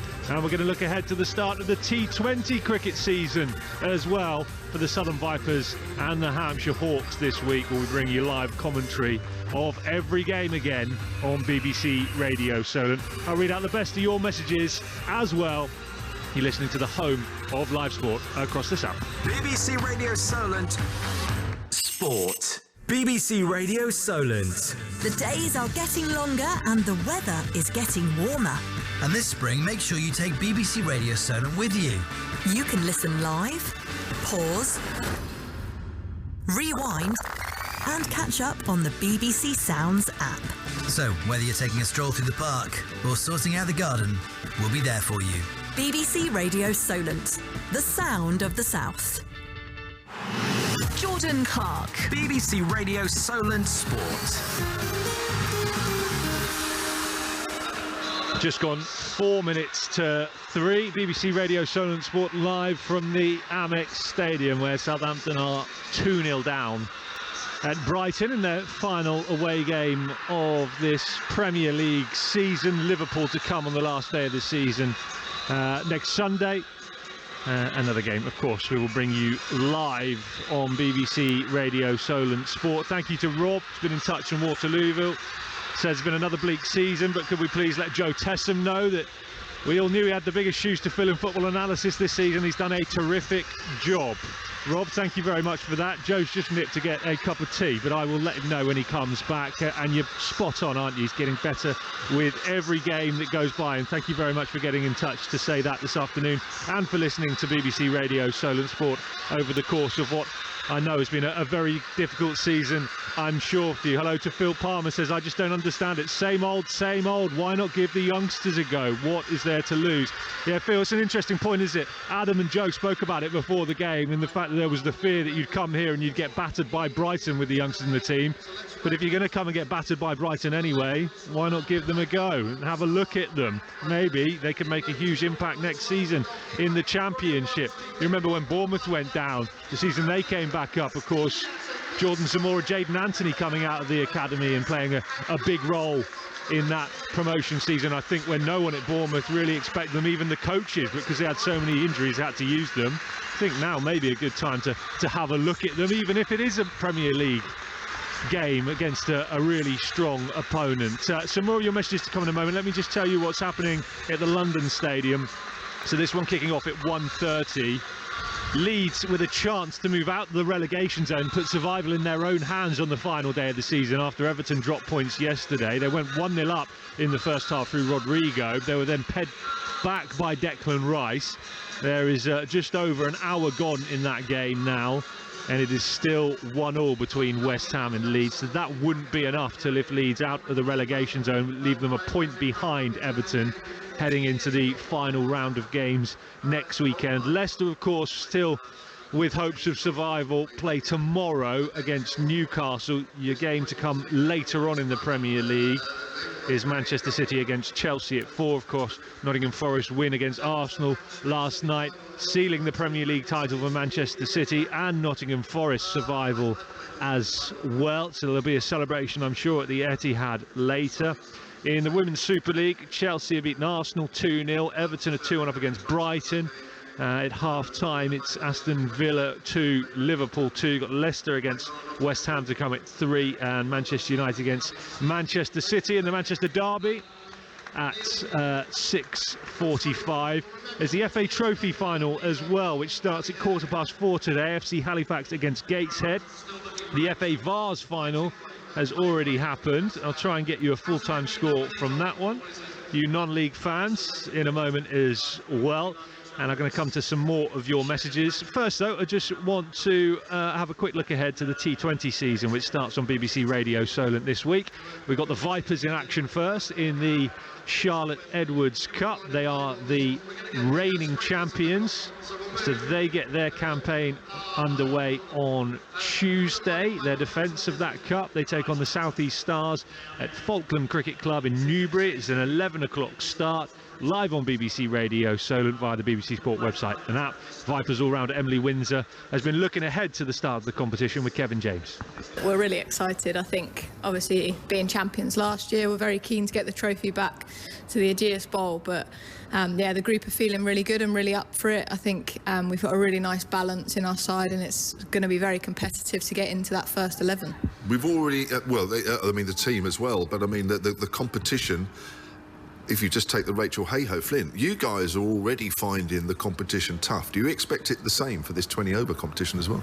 Yeah, absolutely. Look, teams are getting better and better, and I think we've seen that in the Rachel Hayhoe Flint Trophy, that the table's not spread, and I think it's going to be a really tough competition, especially as the games come thick and fast in this Charlotte Edwards Cup. It's sort of over in 3 weeks, so yeah, it's going to be tough, and I think we need to get on a run, get some wins on the board early doors, but hopefully, as I said, with our side, we're more than capable of doing that. What do you make of it being sort of done and dusted in 3 weeks? Look, I think it's going to be pretty hectic. I think with the travelling that comes with that as well, because this is the first year we play everyone. So we're off to, I think we've got a weekend where we play in Saturday at Edgbaston and Sunday at Headingley. Both are double headers, which is absolutely amazing, and we're really looking forward to those. But there comes a lot of travelling with it, and I guess it's similar to the T20 Blast. The games come really quickly, and it's about, you see the teams that do well, they get on a run and they peak at the right time. You saw Hampshire last year towards the end of the competition, getting on a run and then coming through as champions. So yeah, let's hope it's a good one. Is there more double headers this year, and what do you make of them? Yeah, there's quite a few double headers actually, and we're really excited for them. I think here at the Ageas Bowl, when we play here, we've got a really good relationship with Hampshire men now. We've trained at the ground throughout the winter. We have good relationship with the players, so it'll be lovely for the Vipers to get a win on the board, then sit and watch the lads do the same. But similarly, going to other grounds, I think it brings in a crowd. Hopefully we get bigger numbers than what we would see last year, and I think that can only benefit the women's game. The more people we get in seeing what we can do, then the better. So the double headers take care of themselves, big crowds, you're in with the men as well, but you guys actually start the competition at Falkland Cricket Club near Newbury next week against the South East Stars. That's a kind of a new venue. It's not a new venue, but maybe for you guys it is? Yeah, it is. Me personally, I've never been there, but look, we like going to play at the outgrounds. We're a region. We're not just, although we mainly train now at the Ageas Bowl, we cover obviously Sussex, Berkshire, which is where Falkland is, and I think we have a duty to go and play in those areas and hopefully get a new crowd in. I think the start time and it being midweek, we may struggle a little bit, but hopefully we will get some different fans in that don't usually come down all the way down to Hove or the Ageas Bowl. Yeah, good luck to the Vipers. Emily Windsor with Kevin James there ahead of the start of their T20 campaign and defence of the Charlotte Edwards Cup, live on the BBC Sport website and app from 11 o'clock on Tuesday against the South East Stars. And then on Wednesday night, defending T20 Blast champions Hampshire get their white ball campaign underway at Somerset. Again, we'll have live commentary of every game on BBC Radio Solent. New signing Benny Howe is the latest addition to the Hawks squad. He's rejoined from Gloucestershire, started his career at Hampshire in 2010 before leaving 2 years later. He's been speaking to Andy Moon about his return to the Ageas Bowl. Well, Benny, it's been a long time, but you got a Hampshire shirt on. How good is it to be back? Oh, it will be better when I start playing, for sure. No, it's great to be back. I mean, a few things have changed, but the essence of the ground's still here, and I can't wait to get going. You mentioned a bit of a wait. How tough is it for the white ball players? Because everyone's starting their season in April and you've got that fairly lengthy wait to get going. Yeah, it's sort of the first time I've done it. Normally I've been away playing up until now. So, yeah, we'll see how we go first game. But been staying fit, strong, and just want to be ready. What made you want to come back? Couple of reasons. I wanted a challenge. I felt like a new challenge, definitely. Hampshire, obviously, a big club. They won the T20 Blast last year, but I want to win trophies, and Hampshire are probably one of the best teams suited to do that. So, yeah, and obviously I used to play here years ago, and so it's nice to be back and hopefully finish my career here. You mentioned this place hasn't changed too much. How have you changed as a person and a player since you were here? Probably making better decisions than I did when I was a young kid, for sure. Just more experience, more knowledge on the game. I've had a lot of experience playing at Gloucestershire. So I come back with that, and hopefully I can bring that in and help the boys along as well. Yeah, and how much to play in front of this crowd and show them what you're made of? Can't wait. No, I can't wait to play. I mean, I'm used to playing yellow with Gloucestershire, but this is a slightly different yellow and blue, so now looking forward to it, and can't wait to get going. Benny Howe there with Andy Moon. We'll have your live commentary on Wednesday night of their game away at Somerset. 7 o'clock start. We're on the air with all the build-up from 6 o'clock. Players starting to come back out here at the Amex. Some more of your messages. Stephen James, not pulling any punches. Same old garbage, he says on Twitter, from this awful squad. The fans who have gone, and there's a fair number away to our right, Stephen, deserve so much better. Keith asking why Aribo is on the pitch instead of Doyle. Jazz says absolutely no surprise with the scoreline. This team is an absolute embarrassment, deserve to be relegated. No fight or passion. I can keep going and going. Hello to Jim, who's asking if we can, he says, can we just give Liverpool the 3 points and skip the game? I can't bear any more pain. We've been completely outgunned and outplayed. Jim, thank you very much for your message. Some positivity perhaps from Emil here. He says good news is that his friend from Swansea, his mate in Swansea, says Russell Martin will be great for Southampton and will bring 2 really good players in Perot and Grimes. to Saints with him. Emil, thank you very much for that one and some insight from you, mate.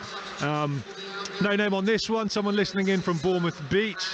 He says this performance today is exactly why we're down. Let's hope for better next season.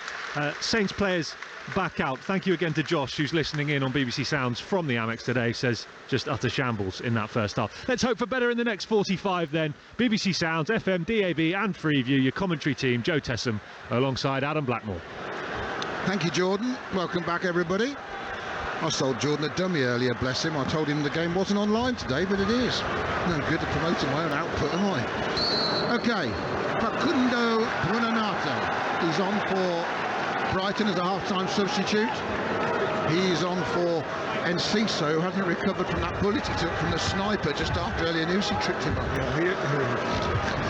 Yeah, he's still rolling in the dressing room, I think. He's still in pain. Right, so 19-year-old Enciso goes off. And the 18-year-old Argentinian Buonanotte comes on, scored against Forest last month. He's got 4 Premier League starts, signed in for not that much from Rosario, another great teenage talent, attacking midfielder, forward. We'll see what he's got. Brighton 2-0 up against Southampton. Fans at home understandably depressed from the first half. I will tell you all that I'm not blind to what's going on. I'm just trying to make it slightly entertaining for you and give you something to smile about. Otherwise I could just moan for the next 45 minutes as some colleagues, former players downstairs in the press room said to me they are so easy to play against just now at half-time. Too soft. Somebody said to me, a former player said, why don't they just put a tackle in and actually do some damage to someone? Actually get the foot in and get stuck in. Yeah, but you want to see some passion, Adam, and some liberty. Yeah, sometimes at least something, a tackle, something physical. That we are kind of just running around there, Adam. It's like we just get it over and done with. We're done. Like but it is sad. It takes the ball. Yeah, but it is a bit sad. You want to see someone have a little bit of passion, having some little bit of pride in it, and maybe put in a tackle or push someone over or do something. Yeah. But we're not seeing anything. Be aggressive. And we've been totally dominated first half. Free kick to Brighton at the start of this second half. People still pouring back into their seats. Sun has disappeared at the Amex. Disappeared on Southampton season months ago. They trail 2-0 Saints, and Pascal Gross is over this. He's about 30 yards out on this left-hand side. And Gross will leave it for Estepinian to hang it to the back post. Nodded down by Colwill. Saints haven't got it away, and eventually the referee says it was a foul. And it's a free kick for Southampton. 2 minutes gone in the second half. If my effects mic is a little loud, I apologise to you. I'm just turning it down a little bit. There's not actually that much noise going on the ground. But we will try and keep that windy extra noise away from you at home. 2.5 minutes gone in the second half. 2-0. Saints no changes at half-time. Again, there you go.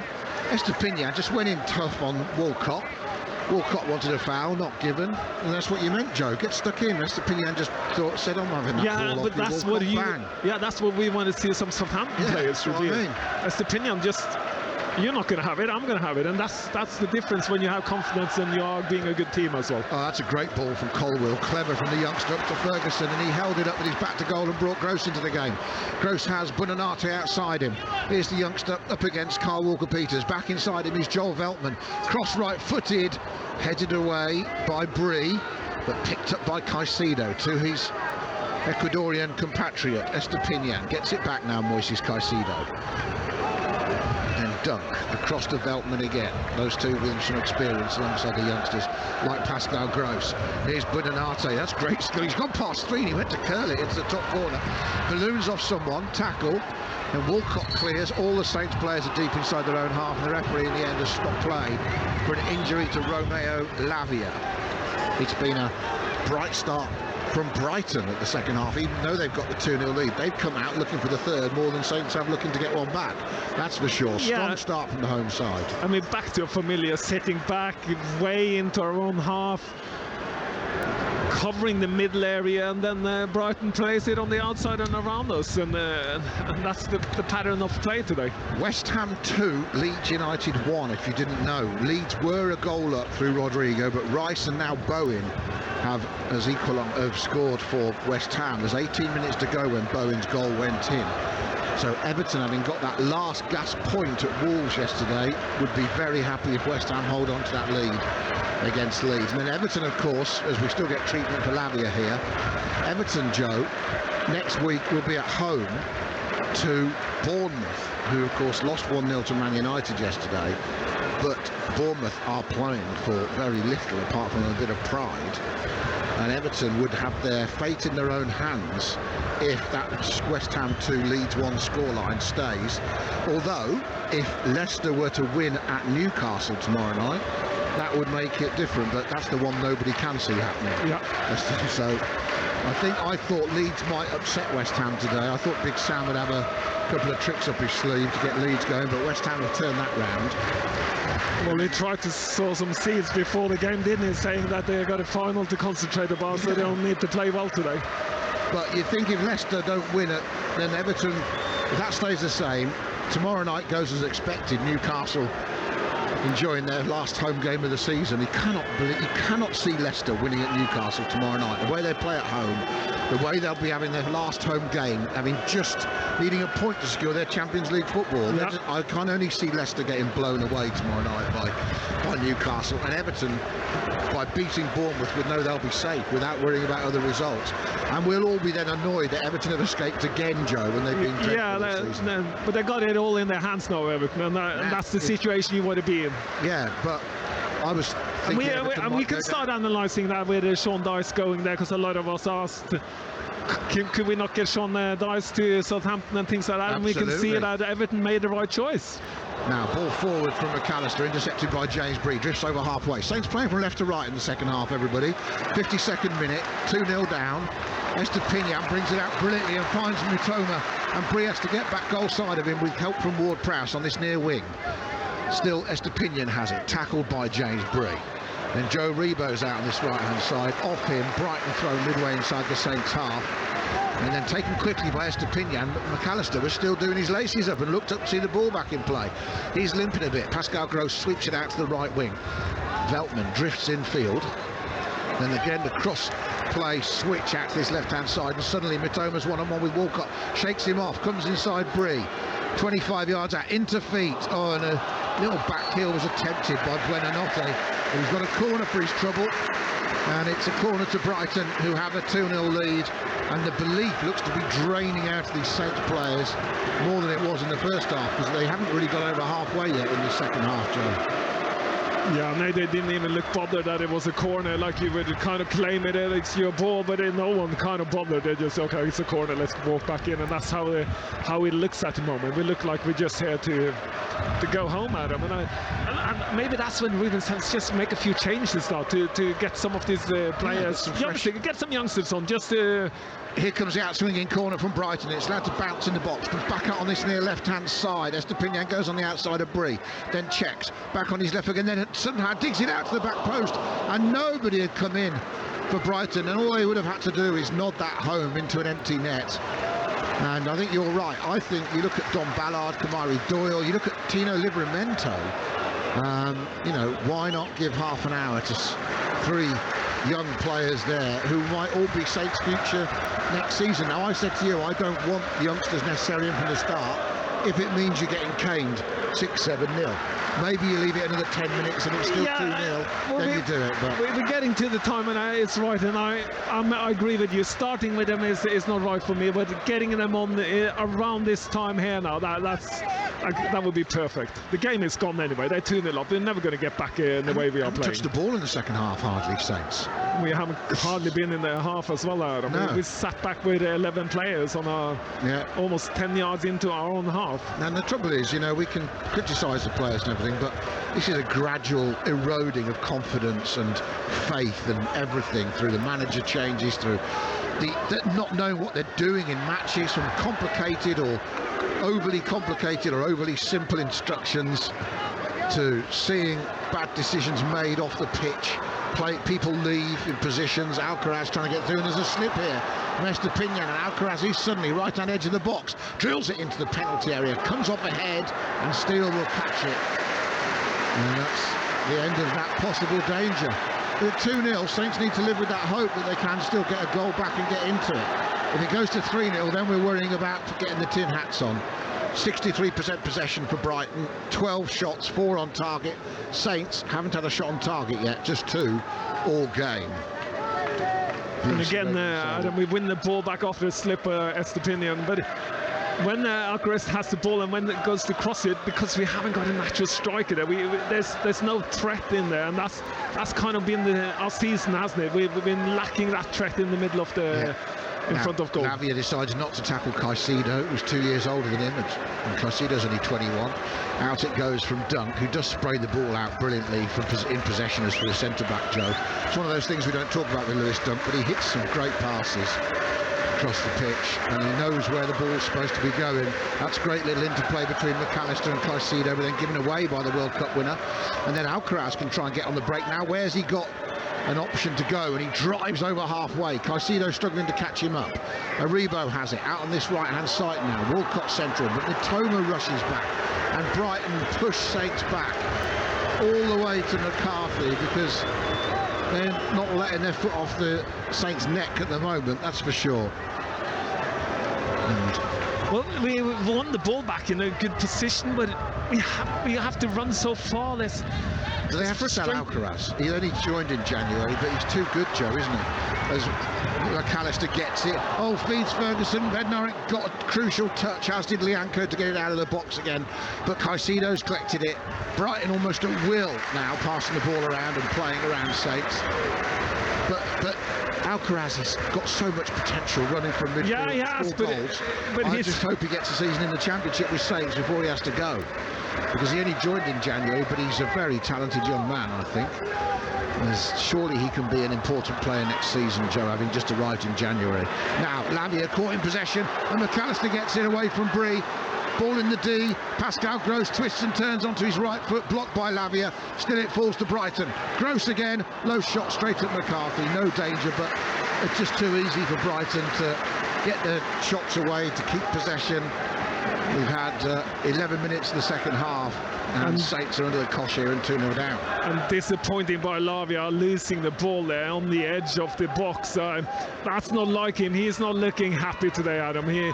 That's not the Lavia we've seen this season. He's looking at his shoes, head down. Oh, that's a lovely touch from Aribo. That's what he's good at. Walcott driving towards the Brighton penalty area. Suddenly Saints are breaking.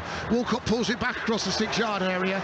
Good defending from Veltman, who tucked in, because there was a man behind him who would have loved to have got in and scored off the back of that. And in the end, Saints get a corner from it, and that's their best play of the game, possibly. Only Inusi just couldn't get on the end of it, because Veltman did some great defending, tucking in from right back and clearing it away for a corner. Yeah, and again, good drive by Theo Walcott, but he has to drive so far, and he's got the pace to do it. And again, we haven't got the striker in front of goal, Adam, and it's a very good cross from him from the right-hand side. Here comes the corner. Saints were 2-0 down last season. Can they get one back? Flick to the back post and in! And Southampton do have a goal, and it might be Lianco celebrating. It might have been an own goal, which is why the celebrations are muted. But Saints, who were 2-0 down last season and got back to 2-2, this season have suddenly got back to 2-1, completely out of the blue in the 58th minute. Brighton 2, Southampton 1. Have we actually got a game on? And that may well be Moyeli Anusi with the touch, and it could be his first goal in 14 months. Or did it hit Lianco? We'll get a decision at some point, but I think it might have been Evan Ferguson. We will see. I think it's an own goal, Adam, by Ferguson. Elyounoussi tried to get it. Yeah, I think it is. He doesn't celebrate like he scored. Everyone celebrated with Lianco. It is Elyounoussi who got the last touch on it. I think it was. And do you know what? That's his first goal since March the 13th, 2022. Good corner in on the first post. It beats the first man, which you always have to do when you take corners. And Elyounoussi is back there flicking it on into the far corner. I'm scared to write Elyounoussi in case someone changes their mind or just a goal scorer.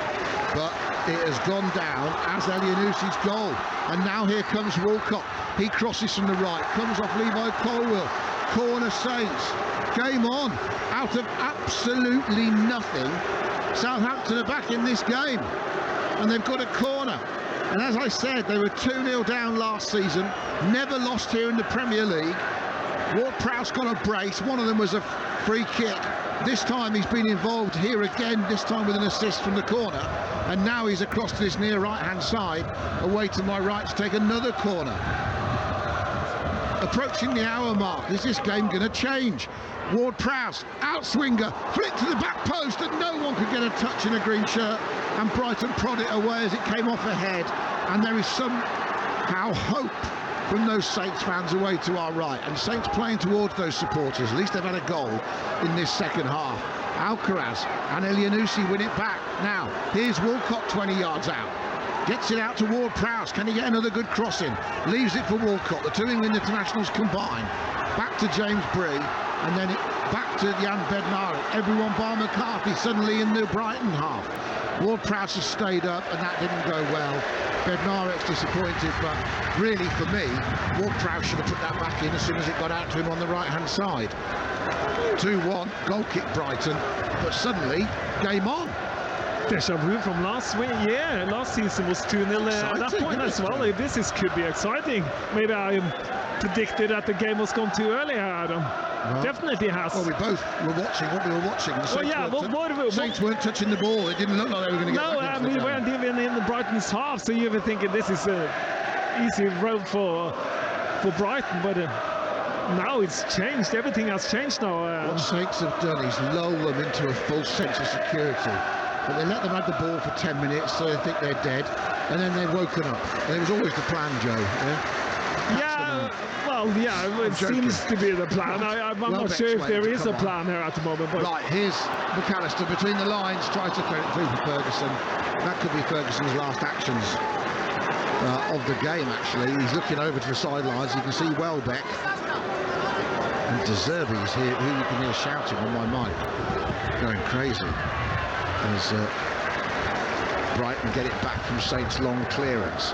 Now, here's McAllister again. He's allowed to turn in space. He's got between the lines once more. He's got Matoma to his left. Into the box. Pulls it back across the penalty area. Ferguson wants to get the shot away. He's on a hat-trick. Shot is blocked, though. It's always going to be ambitious. Elianusi gets the ball. 14, he says, play on. Home fans moaning. They wanted a free kick for a foul. And Lavia suddenly plays it well, then it's given away by Alcaraz. Lavia rescues the situation, feeds Ward-Prowse. He's looking at Walcott to his right. It's a great ball. Walcott's in behind Estepinian, and Walcott's tapped it past the goalkeeper, and the flag stays down. And Southampton have another goal. And Theo Walcott scores. Brilliant counter-attack. If it counts, if he's onside. And Saints have come from absolutely nowhere, dead and buried, to score twice in 5 minutes to level things at the Amex, and all of a sudden it's deja vu to last season. Brighton 2, Saints 2. Oh, what a good turnover for it. I've got to say, Theo Walcott has had a good game, and we picked the ball up on our own half there, almost on our 18-yard box, and Lavia and Alcaraz has a good interaction about playing at a ball. It's going to be close when it's offside. I think VAR is going to have a look at it. But good run by Theo Walcott, and he runs forward into Ward-Prowse, who plays a beautiful ball to Theo Walcott, who's using his pace and chips the keeper elegantly, and that's the Theo Walcott I used to remember as well. And what a good goal that is. I'm not sure it's going to be offside, Adam. No. It's very close, though. It is close. I just think that when he first touched it, let's have a look. They're checking. VAR are checking everyone. It's very close. It's going to be very close. But still, this is a complete revelation, the last 5 minutes. West Ham 3-1 up in stoppage time. And it's offside. It's offside. The smallest margin ever, by the way. By a nose hair. It's offside. And at the same time, Welbeck will come on. And that is so unlucky for Saints.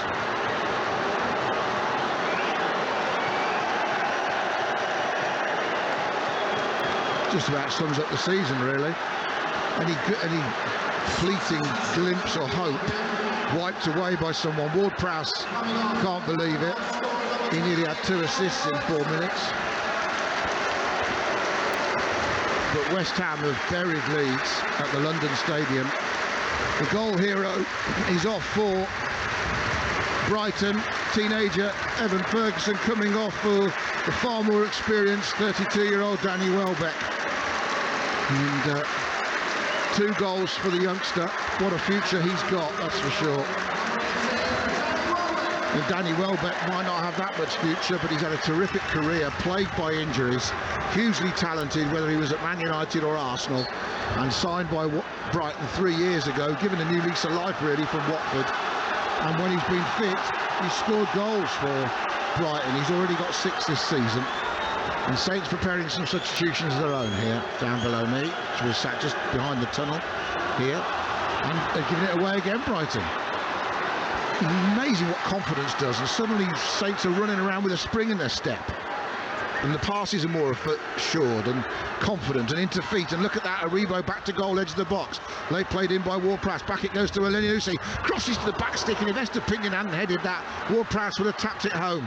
Walker-Peters. Saints can sense here they're back in this game. Eleniusi, he's just scored his first goal for 14 months. He's probably just grown 2 inches in height. And they've got a throw on the far side, Saints. Now I wonder if these substitutions will get delayed because Southampton have come back into it, Joe. Certainly Stuart Armstrong's readying to come on. Ballard and Doyle getting instructions. Would they really bring 2 kids on now at 2-1? Crucial moment of the game, 25 minutes to go. No, I don't think that. Maybe that's the time. But what has happened after the first goal there? I mean, and it's important to bring that up. Is that suddenly Joe Aribo has gone up and played a little bit higher on the pitch, and I don't think anyone told him that. He just went up a little bit higher, and hopefully that is a decision that's made on the pitch, and he's kind of gone up to where Dunk is and put more pressure on there, and that has moved our team a little bit higher on the pitch. Brighton were high, and then Lavia pinged for a foul on McAllister. He's trying to have a good battle there, Romeo Lavia, and McAllister's made it hard for him because he's found little pockets of space all afternoon. Showed his class. But Lavia's been scrapping, and that's the attitude, and all we say is that all the fans want is the players to care as much as them, Joe, and have a crack. Yeah, and they have now in the last couple of minutes. Since the goal. And there's James Bree, becomes the latest one to go in the book. Easiest decision of the day for Paul Tierney. Matoma tried to hurdle him, and Bree was basically, thou shalt not pass. You've tapped it past Walcott, but you're not getting past me as well, mate. He was too square to him. He was never going to catch him if he started running, so he had to take him out. And the pace, again, that shows how important pace is in football, and Mitoma has got loads of it. I've got to say, I feel a little bit sorry for Theo Walcott, because great finish. Great finish, great run, very small margin.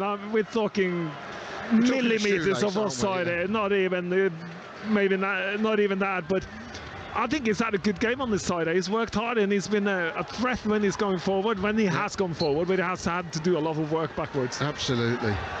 Here comes the free kick for Brighton. They'd love to get a third to calm things down. Pascal Gross drills it into the penalty. Back post. Brilliant save by Alex McCarthy.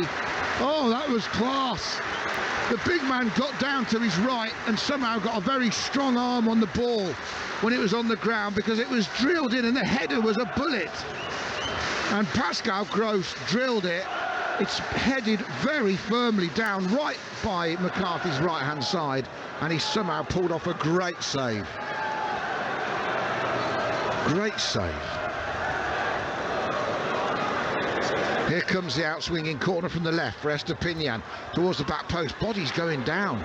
Saints players falling like the first fence at the Grand National. Suddenly it's out on the right-hand side, and Gross shoots, and that one has gone in. And that's gone out of nowhere. And Pascal Gross, it's not his first goal against Saints, but he's made this one hard now for Southampton to keep their unbeaten record up against Brighton here in the Premier League, because he snuck that inside McCarthy's near post, having just seen him make a world-class save to his right. He's done him with his eyes, and he's drilled it from just inside the penalty area to restore Brighton's 2-goal lead. Brighton 3, Southampton 1. Alcaraz is complaining because he feels like he was held on the corner and someone was falling over. There was a lot of things going on there. And I can't see what happened to him there. He's complaining that there's some holding in there. Because 3 of them went over.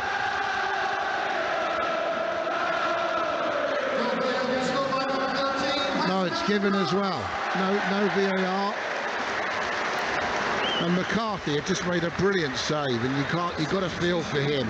I think you got to feel for him because it's near post as well, and that should be the keep area. But Gross has way too much time on the inside the box, and Aribo should be tighter. He should be, as soon as Gross gets the ball, he needs to go out to him, but he lets him go one way, go the other, and then go back and shoot.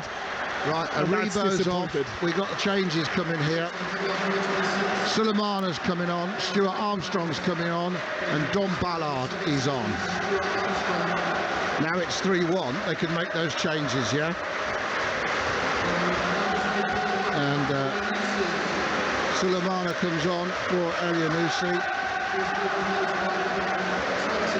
Stuart Armstrong on for Alcaraz, yeah? You're helping me here, mate. Yep, that's exactly Joe Rebo. Don Ballard in for Joe Rebo, and Stuart Armstrong in for Elianusi, I would say, and Sulemana for Alcaraz, yeah. Sulemana for Alcaraz. So fresh legs. Don Ballard gets his Premier League debut. Ward-Prowse makes a run for Lavia, but he's caught on the ball, wanted too many touches. It's a good battle in there, isn't it, he's having? I mean, he's losing it, but he's having a good battle. Yeah, he's having a good battle, and had periods here where when they scored, he had stepped it up a little bit again, and you can see the class of Lavia, but he's had a period when he's been looking down and the confidence has been gone. Now, Saints in the edge of the box here. Sulemana twisting and turning. Oh, and he's got the shot wrong, but they've got a free kick already for a foul on Carl Walker-Peters away on the left-hand side. BBC Radio Solent Sport, just under 20 minutes of normal time left. Brighton 3, Southampton 1. It hasn't been a dull game either. We've had some real drama in the second half after what looked like we were going to be bored to death by Brighton just keeping the ball with their 2-0 lead. And then suddenly, Saints scored, have had an equaliser disallowed, and Brighton have got a third, and the whole complexion of the game has changed. Although they still have their 2-0 lead, it feels like a more competitive match now, and there's certainly all the incidents in the last 10 minutes, Joe, have got the atmosphere in the ground. Yeah, and it came with a goal on the corner, Elianusi's goal after a good corner from Ward-Prowse. Now, and let's see if he can have a good free kick. He should have had 2 assists already, Ward-Prowse, if it wasn't for VAR's intervention. He's had 1. Now can he do something with this free kick? It's 2 or 3 yards outside the penalty area, near the left corner. Can he whip it into the back post, cause some trouble? It deflects, but it's a corner. He scored here with a free kick last season. He was thinking more of a cross there, but that's the one where you aim for the back post, and if it goes in and no one gets a touch, you're absolutely delighted, like he did at Crystal Palace. But here's the corner for Saints on the far side. Those Saints fans behind that goal would love a second goal to celebrate. Here comes the corner, whipped in, headed away this time by Brighton, and then the referee says there's been a head injury, and I think it was 2 Brighton players. Veltman's the man down holding his head, but a bit of me thinks it was Caicedo or Estepinian that actually clattered him. Might have been Danny Welbeck, actually, as Dennis Undav prepares to come on. I can't see what went wrong there. I've seen Welbeck head the ball. Veltman will be fine. Here comes. And Veltman's now off for Dennis Undav. So that could mean that Pascal Gross goes over to right back. That's been something they've done before. But Caicedo started at right back against Newcastle on Thursday, so he might go in there. Gross then sits, perhaps with McAllister, and then Undav plays further up. I think that'll probably work for me.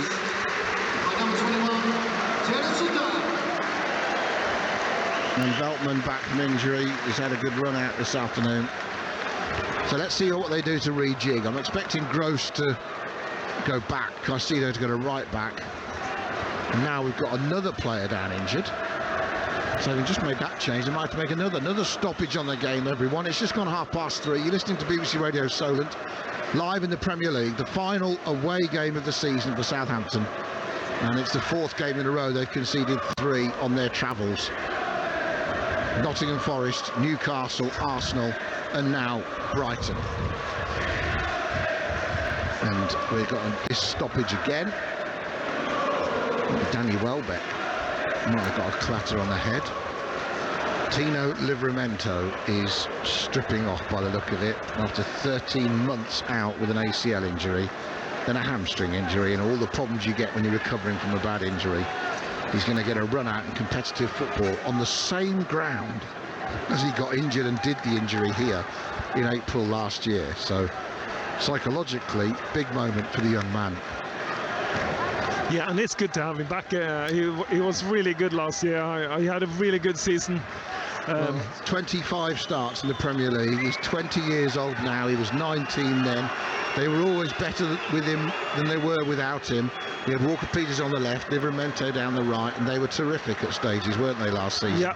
And the young man, who was such a big career ahead of him, if he can stay fit, he's going to get a chance now to get back into first team action. Big moment for him, and we wish him the best of luck, that's for sure. And Saints, if they have him next season, Joe, which they should, you would hope, unless him and his representatives have decided he's not playing in the Championship, but you would like to think a good year after his injury would do him good in the Championship at still 20 years old.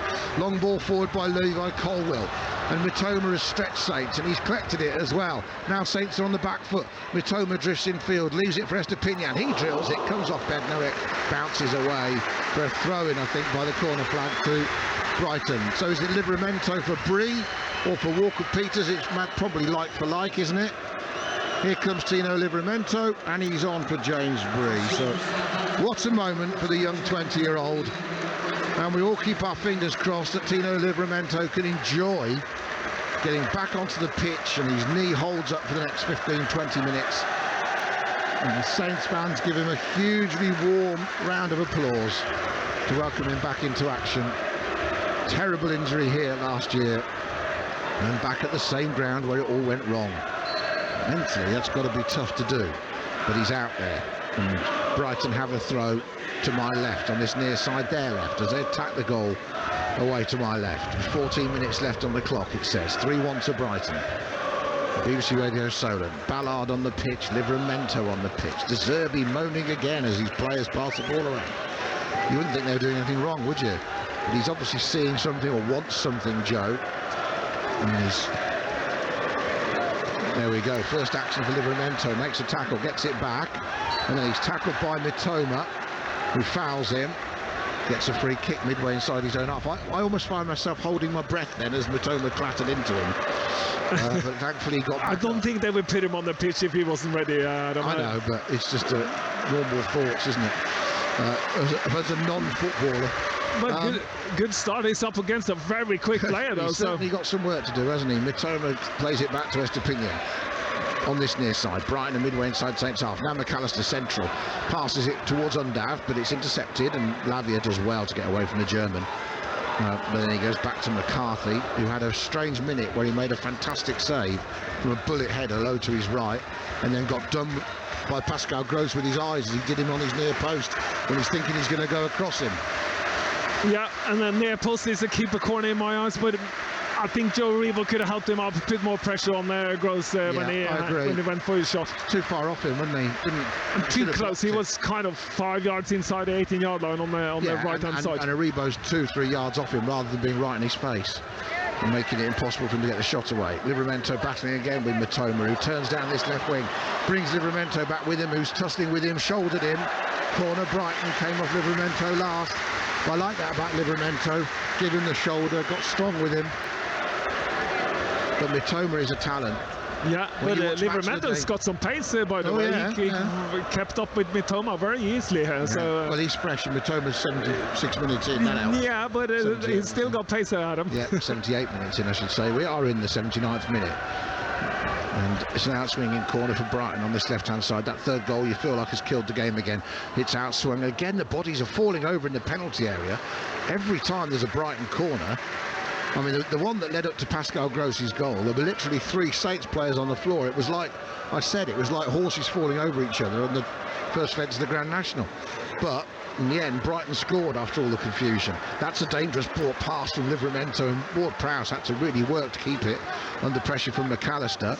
And then Colville too strong for Don Ballard, and suddenly Dennis Undav has a chance, tried a clever reverse pass from the edge of the D into the path of Welbeck or Mitoma, and then Saints get it again, and Walcott and Ward-Prowse battle, and there's Alexis McAllister, 3-1 lead, the other side of his game, crashing into Ward-Prowse with a crunching challenge, and it's out for a throw into Brighton. He's got the lot, McAllister, hasn't he? Put his foot in, can spray a pass, he can score a goal, and he can take up great areas in space. I think he's a fantastic player. He's turned into be a fantastic player. I think Liverpool will pay a lot of money for him though, Joe. But yeah, I would buy him. I'm surprised that Brighton has managed to keep him this long, but he's being loyal, I think, because he came and it wasn't involved much. And we're only talking 18 months ago, 15 months ago. No, that's good play down that left-hand side from Stuart Armstrong, and then he rolls it out of play, can't keep it in. Frustrating season for the Scot. Armstrong off the bench today, scored 2 goals this season only in the Premier League, and the first one was a goal back in October, which was a lovely goal in the draw against Arsenal, and then I think he got one at Newcastle the other week to give Saints the lead at half-time, if you remember, getting on to Sulemana's pass cross from the right. Yeah, good counter-attack. Yeah, that's right. And Saints scored well with a good goal today as well. But Gross has done them after VAR did Saints with a very tight call for offside against Walcott. 2-2. Anything could have happened in this game. It would have been really interesting to see what Saints would have been like with that confidence of the 2-2. As it is, Brighton, to credit them, are still pressing the heck out of Southampton, and Livramento's done brilliantly to keep the ball, and then he finds Lavia, but he's back here, to who? Nobody apart from Moises Caicedo. Caicedo, edge of the penalty area, inside to Buonanotte. Buonanotte fires it high, horribly over the bar, wide. Goal kick Saints. Just over 8 minutes of normal time left. The game is up probably. It's 3-1 to Brighton. Kamari Doyle, that means he's going to become the latest player to get a run out. He'll be the 5th substitute for Saints. Yeah, I mean, it's kind of good. It's kind of we're conceded to going down at them, but it is nice to see that we have youngsters and that they are given it. I think this is the time to give them the opportunity when the club is already situation is sorted or we are relegated. Get them on the pitch. Let us see if there is a future. Yeah, and it's good they've come on late for me. I know some of you at home will think play them from the start, but I can't tell you how much different it is playing for a B team or an under-18 team to playing in the Premier League. And if you're Don Ballard, he hasn't actually touched the ball yet, and you've got Lewis Dunk, 32 years of age and 300 odd appearances in the Premier League on top of you, it is a different game of football, isn't it, Joe? The level, the jump is enormous, isn't it? Oh yeah, yeah. What they need to see. From the under-21s up to this level, it's unbelievable.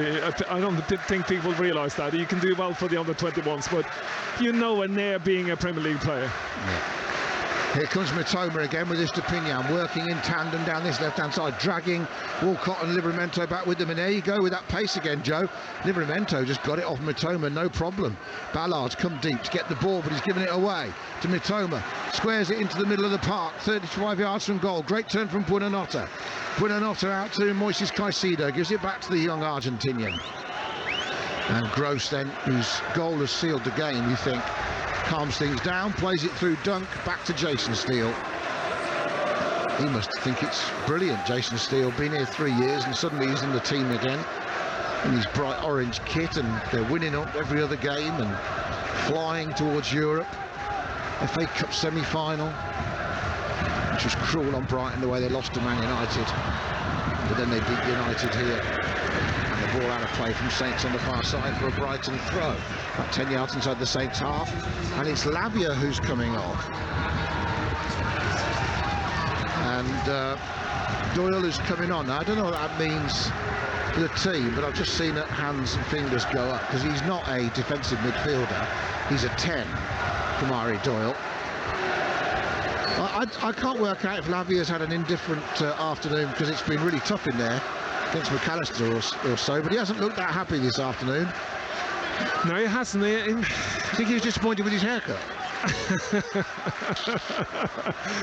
I would be happy if I could cut my hair like that. I would be really happy, Adam. 84th minute, Brighton 3-1 up. Here's Danny Welbeck. Sprays it out to the right-hand side. This is a danger. Buonanotte comes in field, held up by Saints, who've got bodies back behind the ball, and again Pascal Gross not in a hurry to go forward, and De Zerbi's gone mad again. As soon as Gross started looking backwards, De Zerbi went crazy, and he's now whistling to get his players' attention. He's entertaining, isn't he, Joe, down in front of us? Yeah, and on 3-1 as well. You'd think he could sit on a big calm, but no, he's not. I think the players know where they stand with him, don't they? That's for sure. He's demanding, very demanding, I'm told. Not easy necessarily to play for, but when you get results as a player, you don't care. You're winning games, aren't you? If his demands work, then you've got a team that's winning games. You're happy. Now, Brighton again into the penalty area. Saints can't stop them progressing, but Welbeck held up a bit. Cross from Caicedo. Good header away by Livramento. Volley from McAllister goes just over the bar. It was almost perfect from the World Cup winner. He caught that beautifully, and it's just drifted over the crossbar as he smashed it past Alex McCarthy. May have even got I thought it might have got a deflection for a moment off Kamari Doyle, but no. No, it didn't. Of course, a beauty. Good try there. Good build-up play by Brighton as well. They work us really hard down that right-hand side, and they get into the middle and get to crossing position, and then they're putting the ball in the box. And what you see with Brighton is they have runners into the box. They have got a striker. Welbeck is in there. Mitoma makes a run, and that's the difference. You become a threat, and that's why the second ball happens, Adam. They make that second ball happen. 3-1 to Brighton. They have it on halfway. Joe Tessam alongside me. We've got one more game to go. This time next week. In fact, we won't have kicked off this time next week, but we will be on air. 4:30 kickoff as it's picked up by Dennis Undav. He fancies it, and he strikes it wide from 20 yards, and McCarthy could watch it calmly go past as the German unleashed a right-footed shot, having taken up a little bit of space, but it was a little bit lucky because it came to him off Stuart Armstrong, but he knew he took full advantage. Skipped inside. He scored recently. He's got his confidence up, but Saints. Yeah, I lost the away game, Adam, and it's been a little bit more positive second half. And, yeah. Especially after we scored before that, it looked like the game was dead and buried, but we kind of got into it, and unfortunately Theo Walcott's goal was disallowed, and that kind of would have been changed the game changer in the game. It has been a pleasure for me this year, I have to say, Adam. Thank you so much for having me the whole year. We've got one game to go. 4:30 yeah, we have one more game. And we're on air at 2 o'clock, everybody. Bournemouth playing as well. Lots of time to build up and reflect on the season as Brighton again comes steaming forward, this time with Welbeck. Gets that shot all wrong from the tight angle. Goal kick Southampton. 88th minute now. So Saints have used all 5 subs: Sulemana, Stuart Armstrong, Ballard, Livramento and Doyle, and it's quite telling that the only one who's really made an impression is Livramento, because that's how much Saints have had to deal with the problems down this left-hand side. Evan Ferguson gets man of the match. Jan-Paul van Hek waits to come on. Who the heck is Jan-Paul van Hek? He's a young Dutchman, Joe. That's what people are saying to me. Adam, who the heck is Jan-Paul van Hek? Well, he started against Newcastle, and he's 22-year-old Dutchman. Will get on the pitch along with the Scotsman Billy Gilmore, you'll remember from his Chelsea days and bad loan spell at Norwich, and on loan from Chelsea as well. No, he's a Brighton player. They paid only about $7.5 million. They paid Chelsea last summer for him. And Mitoma's coming off, having had not a bad game, Joe. He could have had 2 goals to go with his talent, but he did provide one of the moments of the match with that assist for Brighton's second goal. So all the subs used now by both managers.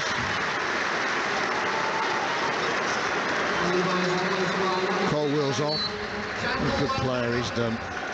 Good player he's been, Colwell. What a great loan signing he is. So Van Hek's on. Lewis Dunk switches sides to come to the left.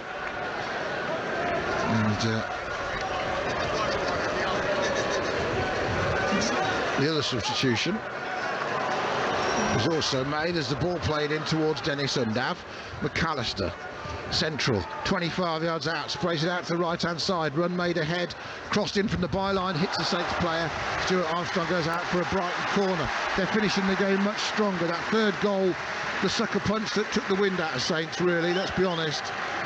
Yeah, and it is all coming down to Alexis McAllister. He is dominating that midfield. He sets the pace, his touch, his runs. He won a header there with Doyle. He just jumped almost half the body size over him, and he's much shorter, but he is really setting the pace. And his touches, his passing is unbelievable. Corner from the right for Brighton on the far sides. Outswinger towards the penalty spot. Van Heck went up. Saints cleared it away, and again the referee blows the whistle. Another head injury from an aerial collision, and it's a Saints player. I think it might be Jan Bednarek. Do you remember him wanting to? Was it Arsenal where he got a head injury and he wanted to come back on and they wouldn't let him? Yeah, that's right. Yeah, it was a bit weird. He felt very awkwardly on that game and kind of stayed on the ground, and then he wanted to come back on. There's a bit of a clash of heads there. Big clash with Van Heck. So where are we now? I mean, we look at the game, it's 3-1. It's almost quite a good scoreline for Saints. Did the fourth official just put his board up then? Because if he did, I missed it. And you missed it, and that's your job when I miss it, to not miss it. You know that, don't you? How many minutes did it say? 2. It didn't say 2. I'll tell you what, that's one thing it didn't say.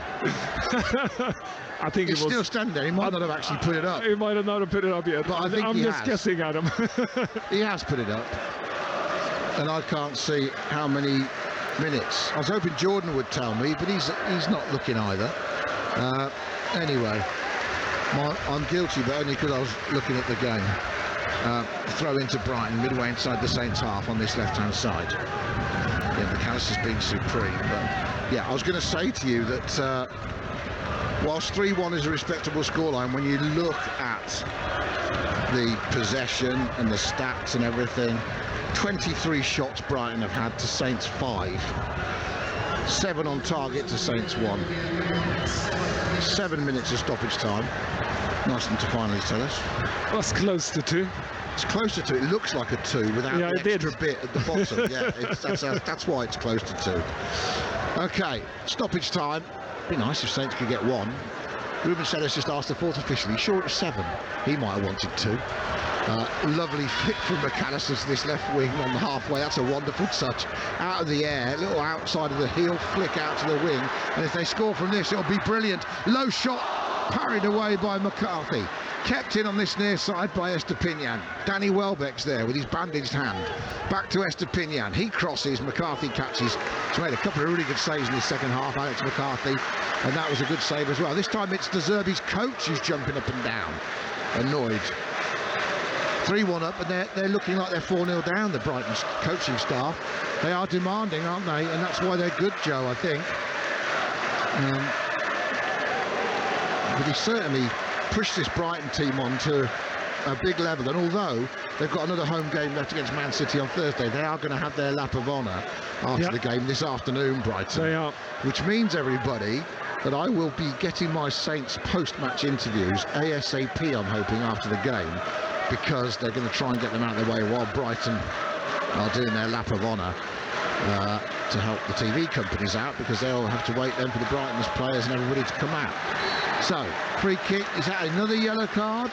Or a yellow card? It is. Couldn't see who Paul Tierney was giving it to. He's just wafting them around now in the 93rd minute. He's giving it, might actually be to Buenanotte. Now, Saints, long crossfield ball into the edge of the penalty area. Walcott was waiting. Estepinian heads it out. It's gone out for a throw to Saints by the corner flag on this right-hand side.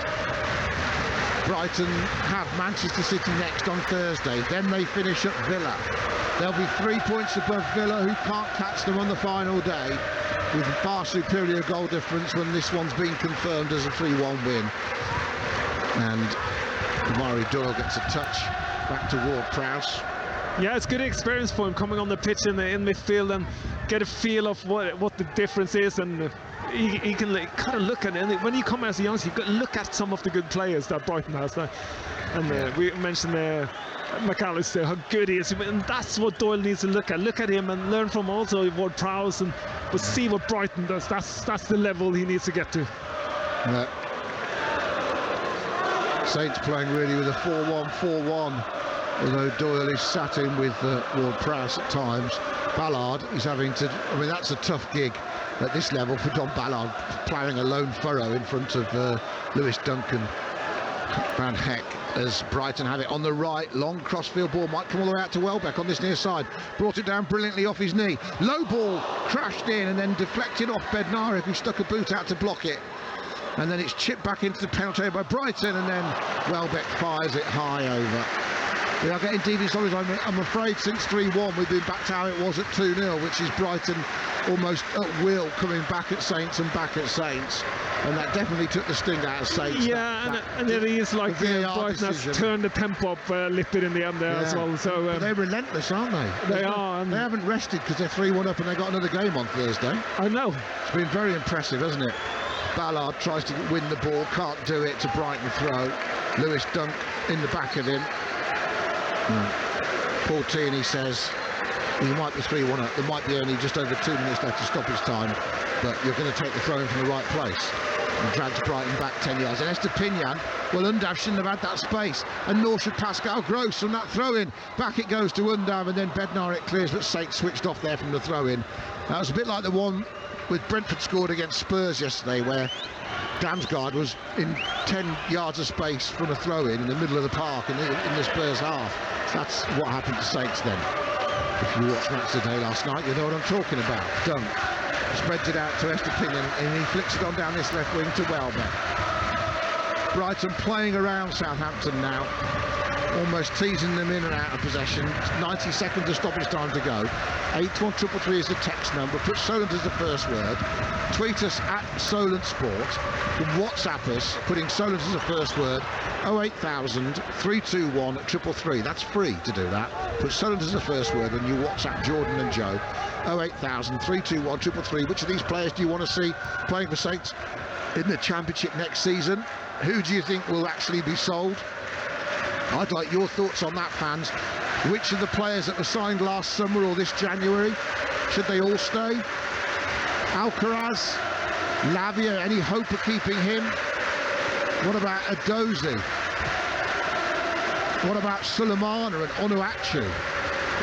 When Russell Martin comes in, not if, when he comes in, is Onuachu going to be surplus to requirements after just a few months at the club? We'll see. Your thoughts are welcome. 81233 on the text. Solent is the first word. Tweet us at Solent Sport. WhatsApp 08000 321 333, putting Solent as the first word. Clock ticking against Southampton's away season in the Premier League. 20 seconds to go, and that's it, in fact. Paul Tierney says that's it. Brighton have beaten Southampton 3-1, home and away this season. They've done a league double over Saints. They have their most points ever in a top-flight season, Brighton. They're up to 61 points. If they're going to have their highest ever finish in the Premier League and in the top-flight football of 6th, and they are going to be playing European football next season, are Brighton and Hove Albion. Whilst one South Coast club thrives and goes from strength to strength, the other one limps off the pitch, knowing that their form this season, having lost 25 games, makes them the worst Southampton Premier League team ever by some margin. 69 goals against with a game to go, 25 defeats in the Premier League. There is no hope for this hapless lot, I'm afraid. With one game to go, Saints have lost again, their 13th away defeat. Leicester do the league double over them. It's finished here at the Amex Stadium. Brighton 3, Southampton 1. This is BBC Radio Solent Sport.